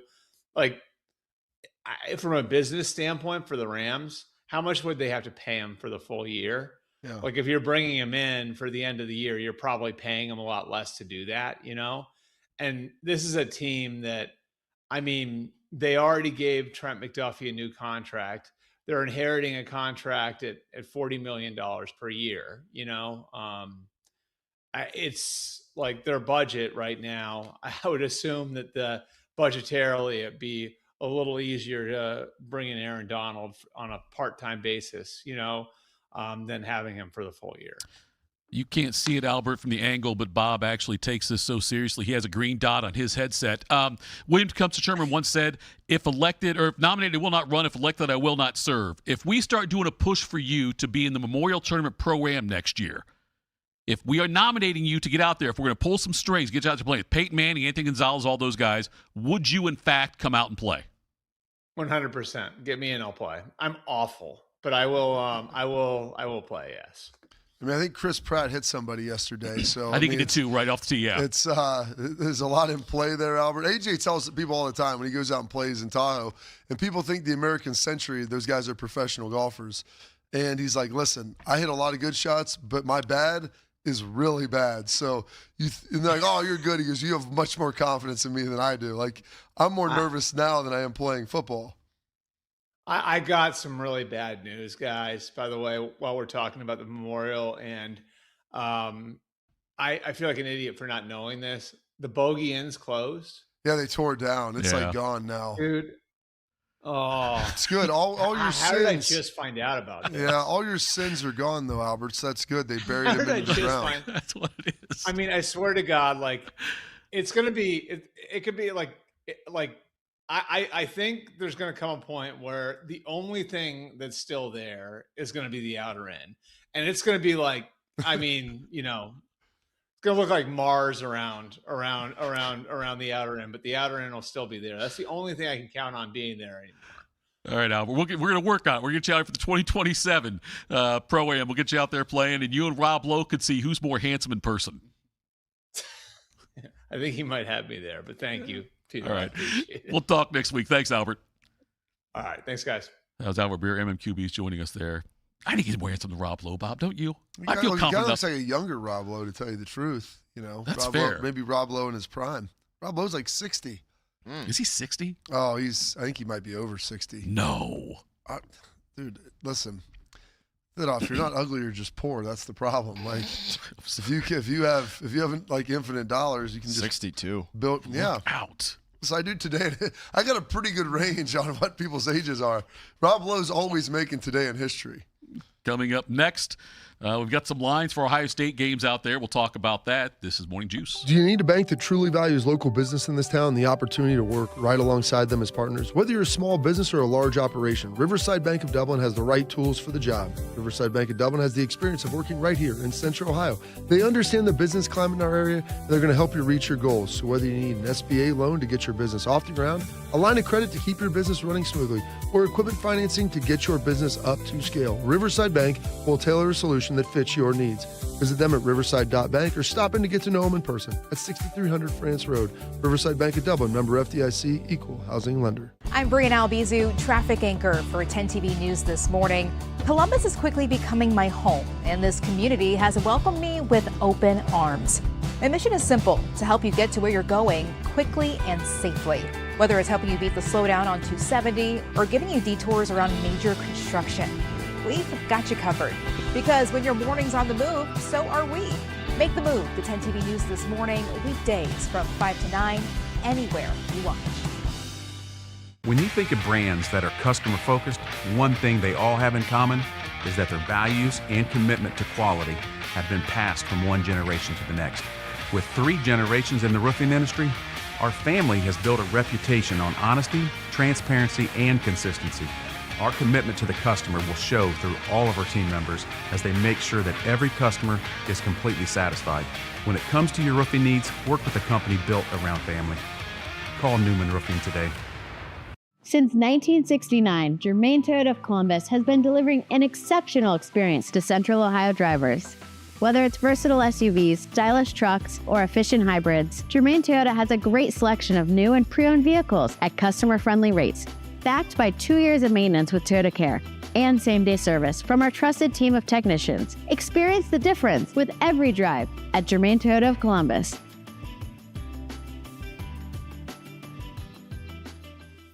Delaware County Veteran Services is a county office that faithfully assists veterans of Delaware County. Although not the Department of Veterans Affairs, we help veterans and their dependents navigate through the process of applying for benefits administered by the VA, and we provide transportation to VA medical facilities. So if you're a military veteran or a spouse of a veteran, schedule your appointment today. A wide range of VA and local benefits may be available to you. Delaware County Veterans Services, conveniently located in the historic courthouse in Delaware. At QC Kinetics Columbus, patients find lasting joint pain relief. Regenerative treatments help repair damaged tissue. No surgery, downtime, or steroids. So after I got done playing football, I still like to work out, go do all of the activities that I love so much. And unfortunately, I started having a little bit of pain in my knee. That's when I went and saw my friends at QC Kinetics. We were able to go in there, get the consultation, get treated, and now my knees, well, they're as good as new. Call QC Kinetics today for your free consultation. Better starts here. Bobby's knees hurt from doing battle with some of football's toughest warriors.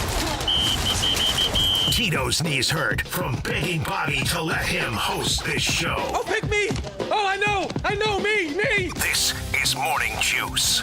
All right, Morning Juice, get Ya Highness here shortly in the next segment, and I'll tell you what's got us juiced. Bob, some betting lines are out now for Ohio State. A couple of them are fairly new, I think. A couple of them new, but anyway, I'm going to give you 4 games that are on this list that feature Ohio State. And I want you to tell me which one you think Ohio State is most likely to cover. Ohio State is a pick'em at Texas. Ohio State's a pick'em at Indiana. Ohio State is laying 7.5 on the road to USC on Halloween. And Ohio State is laying 6 to Oregon. Ooh, Oregon at home? Oregon here. I would take that. You think Ohio State laying the 6? Yeah, That's when you feel most confident. I thought you meant getting 6. No, laying the 6. Yep. And when's the last time somebody was favored by 6 at the show? That's what I was going to say. I was thinking like 35 years ago. I would take Indiana, and you said that's a pick'em. That's a pick'em in Bloomington. I'd take them over Indiana in Bloomington. That's the one you feel most confident in doing. Yeah. Bodes? I would say the USC game. Laying the 7.5, the 7 of the hook at USC. I just think, I know they were pretty solid last year. I don't think they'll be a bad team, but I'm going to have to see Lincoln Riley and Southern Cal beat a team at the caliber of Ohio State before I believe it. And them to win, I mean, I know you can play Thitoff semantics. said yesterday that he's better than he's Indiana. one of your guys. Who, Lincoln? Yeah. But you know what I'm saying? Like, even like last year, it's like, yeah. okay, this is Lincoln Riley's best team in a few years. And then they lose to good teams. And then, like, you go on the road and kind of, like, they don't, I say only lost by 10, but, like, Notre Dame was clearly better. Yeah, that was like, it was never really in contest. Yeah, this is a similar situation, if not even more. And I don't know. I know travel probably plays some factor, but it's not like Ohio State's like, oh, man, you got to go into the Lions' Den and play at USC. Right. There'll be 20,000 Buckeye fans out there, like in the Coliseum. And so I don't think home field is going to play some massive factor in that game. Right. And yeah, just double down on it. Like, I'm just not going to take an Ohio State program and where they are year in and year out under Ryan Day and even Urban Meyer and Jim Tressel for that matter, right, versus a Lincoln Riley program. So I would take them to, I'm not going to say it's going to be 21, but 10 points? Yeah, I'd take the Buckeyes in that. Okay. Bob, what do you think the line is for Miami at Notre Dame on November 7th? What'd you guess the line is? Notre Dame minus 1.5. 7.5. That's a big number. Big number. I thought that too back when I saw it. I mean, look. When is the game? November 7th. That might play a part of it. You get closer there, and if you have like a unusual, you have a 10 TV weather alert up there, and it's 30 degrees. Yeah, little precipitation of some kind. It's a horse of a different color. Bodie, were you surprised by that number? Definitely, yeah. I mean, that seems. I would have said maybe more like 3 or 4. Steve Kerr said Irish minus 13.5 by a million. At least, yes. But yeah, 7.5 for a team that lost a lot, but reloaded in the portal pretty well. Yeah. For the U there. And, I know we can say like, oh, revenge will play a factor, but I don't know, man. It's not like the Canes are going to go up there being like, we beat them last year. We're good. Right. They're going to go up there trying to win that thing too. throw out a few more here even at you guys. LSU, plus 1.5 at Ole Miss. Oregon's minus 5.5 at USC. So I guess they're kind of saying that the Buckeyes are 2 points better at USC than Oregon is. Georgia minus 3 at Alabama. Oklahoma plus 6 in the Red River rivalry against Texas. And how about one more? Alabama plus 4 at LSU. So, oh, wow, there you go. Yeah, high expectations for Lincoln Riley there. Or I'm sorry, Lane Kiffin down there in Baton Rouge. On first glance, like I'd probably say, yeah, give me Alabama getting points. A lot can change between now and then, obviously. Alabama getting 4 points against LSU, but yeah, that one, it's going to be. There's a couple of teams this year that I have interest in, but I am really interested in both Texas and LSU this year as far as and I can't decide if I want them to be good or fall flat on their faces. I don't know which one it is, but I would put USC in that bucket. Yeah. As far as those are 3 programs historically that have been very good, even though Texas has only won 4 Big 12 titles. Right. You know, they've won a national championship and played for one. They were in the Final Four a couple years ago. Yeah.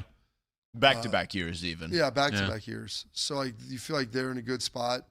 See what old Lane Train can get done. Yeah. That Ole Miss game is going to be LeBron returning to Cleveland levels of, just pure, those folks ain't rooting for Ole Miss. They're just rooting against LSU. Against Lane.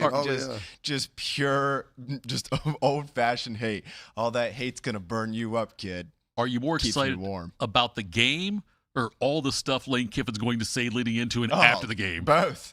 Well, it's funny because Goldsby said him and Lane are, still friends, and he told him, Golding, that they're still friends. Yeah, we're still buddies. And he's like, yeah, except for he was trying to do this to talk to our players. I told him, you're ridiculous. Right. He's like, oh, yeah, we'll text each other, and we're still cordial, with everything going on. I mean, it's wild. And I guess, because you just understand what he is. Oh, yeah. There was something I saw going around yesterday that I guess at some point over this summer, there's a female football camp that you can do at LSU. Oh, yeah. There were some pretty good jokes going around with both Mr. Lane Kiffin and Ed Orgeron back on staff. Yeah, that's going to be fun, too. You're right to watch that. As he once famously walked up to a booster's wife and said, "You want to go out?" And she said, "I'm married to so-and-so." And he said, "Okay." Right.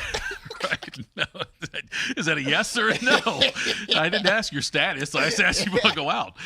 Happily married. That's the question. Are you happily married? That's the question you ask next. That's the follow-up. Yeah. Harder than a diamond in an ice storm. Throw the Ricky Bobby at her. All right, coming up next, we will effort to get Ya Highness on here, and also tell you who's got us juice, morning juice. At QC Kinetics Columbus, patients find lasting joint pain relief. Regenerative treatments help repair damaged tissue. No surgery, downtime, or steroids. Knee pain's something I lived with since the big game, and I'm all over surgeries. That's how I found QC Kinetics. I was able to get in, see the doctors, do the treatment, and get my knee feeling basically brand new. I can work out, run, most importantly, chase my son around the house and the yard, and do my job without any pain. Call QC Kinetics today for your free consultation. Better starts here. I'm Tracy Townsend, anchor at 10 TV News This Morning. This community is my home, and it means everything to me. I care deeply about the stories we bring you each day, especially the ones that truly impact your life, from women's health and advocacy to the decisions happening at the State House. My goal is simple: help you feel informed and connected, because when news moves fast, you need a team that moves with you. Make the move to 10 TV News This Morning, weekdays from 5 to 9, anywhere you watch. Delaware County Veterans Services is ready to help you access VA benefits, emergency financial assistance, dental and medical grants, transportation, and more. Give Delaware County Veterans Services a call, 740-833-2010 to schedule an appointment. Since 1969, Germain Toyota of Columbus has been delivering an exceptional experience to Central Ohio drivers. Whether it's versatile SUVs, stylish trucks, or efficient hybrids, Germain Toyota has a great selection of new and pre-owned vehicles at customer-friendly rates, backed by 2 years of maintenance with Toyota Care and same-day service from our trusted team of technicians. Experience the difference with every drive at Germain Toyota of Columbus.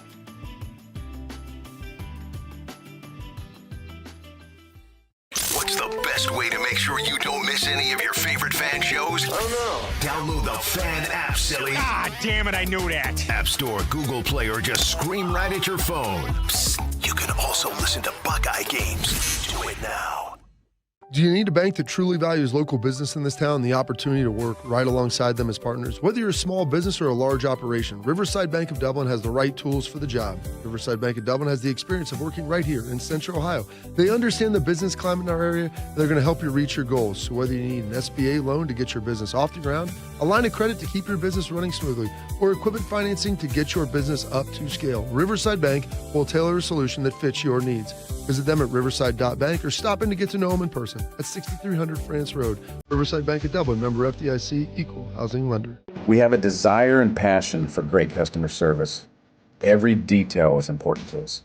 From your first phone call to the end of the project, Newman is here to help you every step of the way. We're here to educate you so you understand what's happening with your roof. We're in your corner to help you be confident in your decision. After all, when your name is on it, it just means more. We are Newman.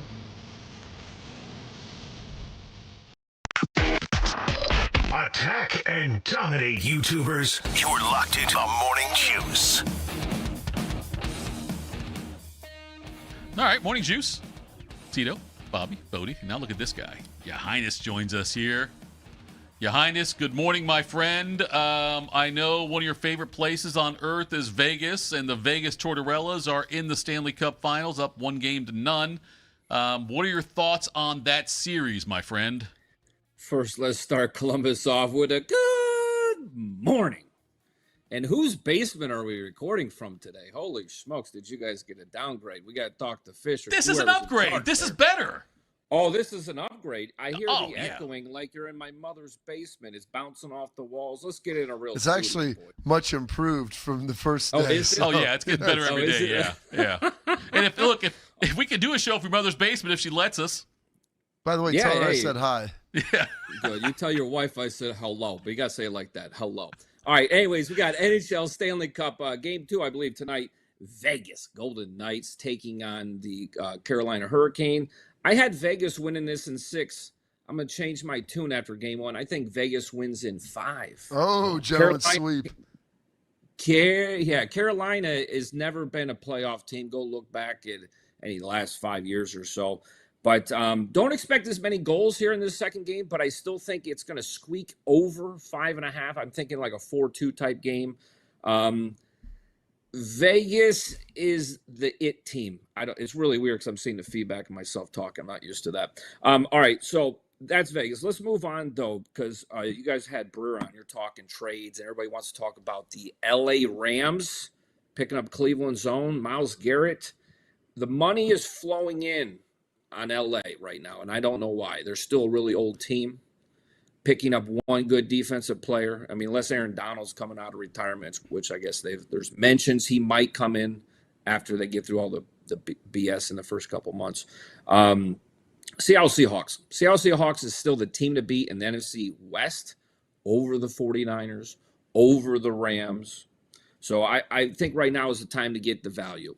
Public right now is pouring money in on the Rams. Seattle Seahawks, I still think, is the most complete team. And they're the second odds-on favorite to win that division, which I think they should be the odds-on favorite. Or they were the odds-on favorite before the trade. So I think there's a lot of value there with the Seahawks. I like it.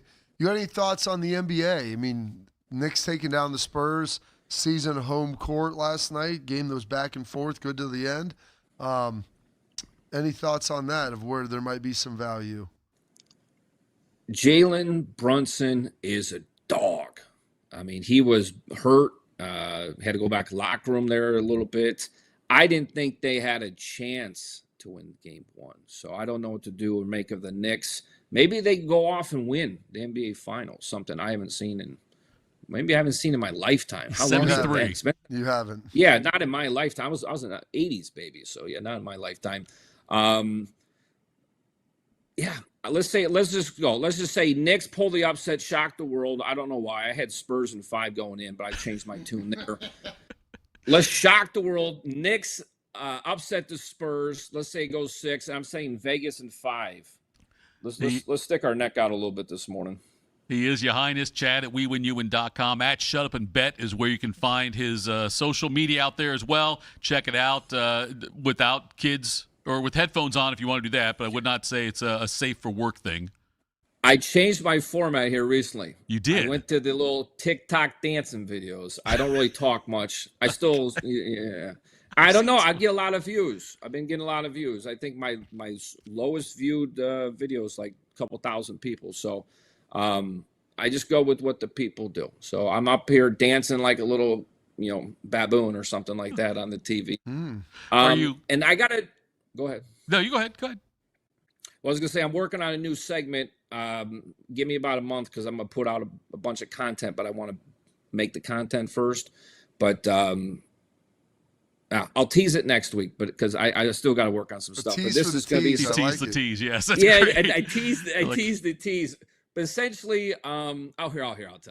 Basically, I'm going to call random restaurants across the country, talk to whoever answers the phone, have them pick between a game, and I'm going to place a bet. If they win the bet, I'll call back. I'll buy a gift card to the restaurant. I'll tip the person, and then we're going to go out in that community and give away a free lunch to somebody. So that's what I'm working on. It probably won't be up on the YouTubes until maybe a month because I'm going to backload it. But, yeah, that's what I do. I'm going to go out there and to the people's, help support local businesses, restaurants, mom and pop, no chain restaurants, and help support the staffs, and then find somebody out there that could use a free lunch. So that's my mission. That's going to start here in the next couple of weeks. I'm building out the episodes as we speak. Get you out here on this one. Where you at? Are you a millionaire yet? Oh, dude, I'm going to stop betting on Wednesday because I build everything up. And then Wednesday, I'm like, all right, I'm going to win this bet Wednesday so I can go on Thursday morning and tell them where we're at. And for like the last 4 Wednesdays, I've lost on a Wednesday. So still positive, though, right? You're still positive in this endeavor, correct? Yeah, still up around like $900 okay. Just on this one challenge, if you want to call it. So we're still playing with house money. Find somebody else that can let you take a shot at $1 million with the casino's money. That's what we're doing. Folks, we are 10-2 to start the month. I know the month just started. May was just, as the Spanish-speaking folks say, así. It was just okay. It was basically a break-even month. So we're still sitting at about $42,000 in profit for a $100 better year to date. That's better than most, I guess. But here's the deal. I need, now we're on public access radio here in Columbus. I need to talk to my peoples. So you name your price. I don't care what it is. We're crushing baseball right now. You got to come get some of this love. So email me at chad@wewinUwin.com. And we're going to play like, what was that, the price line? You name your price. You tell me what you think I'm worth, and I'll tell you if I accept it. But, guys, hand over fist. 4-1 yesterday, 5-0 the day before. Baseball just absolutely crushing it. If you're not building up your bankroll, getting ready for football season, what are you doing with your life? So, anyways, check us out, WeWinYouWin.com. Jump on the right foot and do the wrong thing, Bobby. All right, you're the man. Thanks. We'll talk next week, brother. Peace. All right, that was Ya Highness. Now let's lead right into what's got us juiced there, Bodie. What's got you juiced? Sponsored by Newman Roofing. For all your roofing, gutter, or siding needs, call Newman Roofing today at 614-NEW-ROOF or visit online at newmanroofing.com. All right, got to be a quickie there, Bo. What your legs got to say? I can make really good peanut butter and jelly. I can make really good Eggo waffles, and I can make eggs and really good oatmeal, but I don't eat the peanut butter and jelly. And the Eggos myself, it's more for my kids because I'm trying to look sexy. So I'll just eat eggs and some ground sausage. That's basically my dinner, unless I go to City Barbecue or Chipotle or Panda or Roosters. Like those are kind of my staples. Those are my staples, except for the 19 restaurants Yes. I may or may not order at. That's pretty great. I make a mean bowl of oatmeal, and I do it pretty much every morning when I get home from the show. It's my little, it's just my little sanctuary there when I get home each day right before my nap. All right, guys, I'll be quick here. Juiced out of the fact that it's a Thursday. I don't know if it's new studio vibes or what, but I feel like this week has gone by very quickly, so that has me juiced there. Juiced about the fact that Game 2 is tomorrow night in the NBA Finals. I will be able to stay up and watch that. I thought there was a chance that Game 3 then would have been Sunday night, which could have led to an earlier tip-off time. Checked it this morning. No, Monday. Game 3 is Monday night, 8:30 tip. So that's kind of a bummer, but I'm hoping for a long series because if it goes longer, I'll be in Destin, and I'll be able to stay up later and watch that, and actually even be on Central Time, so 8:30 turns into 7:30. So that all has me juiced there. Absolutely gorgeous weather yesterday. I walked out of the gym sweating. I just kept on sweating because it was so hot out. So that was fantastic, and excited for the Memorial to get underway and to get out there tomorrow. Carter. Yeah, that's Well, how's you juiced, sir? That's great. Well, that's got me juiced. We're tight on this. I've got a great Matthew Stafford and Aaron Donald sound. We'll save that for tomorrow. Last night, got a chance to watch that Spurs Knicks game. That was a lot of fun. I haven't watched, sat down and had like an anticipation for an NBA game in quite some time like that. So it was enjoyable. It was coming right off the heels. Unfortunately, the Upper Arlington boys lost last night in the semifinals to St. X down in Mason. Started off really slow. They gave up 5 goals. I think in the first quarter. One of them coming with like as time is expiring, and it's not like basketball. I mean, it's a free flow sport. It's like kind of almost like hockey, like firing a goal with like no time left. Like imagine a face-off being with 7 seconds on the clock, and you somehow come away with the goal. That was the 5th goal. They end up losing 8-7. They battled back, had a shot. They tied it up, went down 2, scored again, had the ball, had a chance to score, and just feel for those guys. They put a lot into it, and they did a great job last night. It was a lot of fun to be able to stream it and watch it, and I was hoping they'd get that thing to overtime, be able to push it forward and find a way to get a win. The girls will be playing on Sunday, and so the boys, I don't know who won the Ignatius and Jerome game. That was the other side of the boys bracket, but that was a lot of fun to watch that, so that's got me juiced. And then tomorrow's my mom's birthday, so excited to get to see her. My brother's coming in from Grand Rapids. All 4 of us will be together, so excited to see my other 3 brothers and their families and to enjoy it and celebrate. My mom, she's an easy target. She brings a lot of it on herself, but she does deserve. She's a saint, Bob. Happy birthday, Mom. She's a saint. Jeff, you've met her like 5 times. And I'm telling you right now, she's got a halo. She's angelic. She's a saint, Bob. She's something. I love her, but she's a great person. She's a very great person, but she's not for everybody. So go Bucks, beat cancer. St. Ignatius 12-5 winner in that one. Yeah, so that's they said that game last night was like the de facto championship. Okay, yeah. And so we'll see. Listen, they said that about the Western Conference Finals, and they did that. They did as well, and we'll see kind of where that goes. But all that's got me juiced. I'll be out with Rothman and Ice today at noon, and then we'll be back there and go ahead up to Memorial on Friday again. So excited about that. I was very excited to see Breer's reaction about playing maybe in the Pro-Am now. That's got me juiced right there, Bob. I think we got to make it happen. I don't know what channels we have to go through. I don't know if we have to nominate him or who we talk to there, but I think Breer would be a great addition to the Pro-Am out there. And also the fact he mentioned the Bogey Inn and some of that. So I always love when he starts talking about things in Columbus, the Columbus area he grew up around and when he was out here in college and stuff, I should say, and some of those experiences. So the 7 o'clock hour is my favorite hour of the week on this show because we do get Breer. We do get Ya Highness in there as well. So thank you to our guests there for that today. Tomorrow we are back. We will have do we have AJ on tomorrow, Bob? Do we know? We're still efforting that. I have not reached out to him yet, but I'll text him today. Okay, we'll see about that one then. But again, thank you to all of our guests. Thank you to the chat. We appreciate that as well. We are back tomorrow. This has been Morning Juice.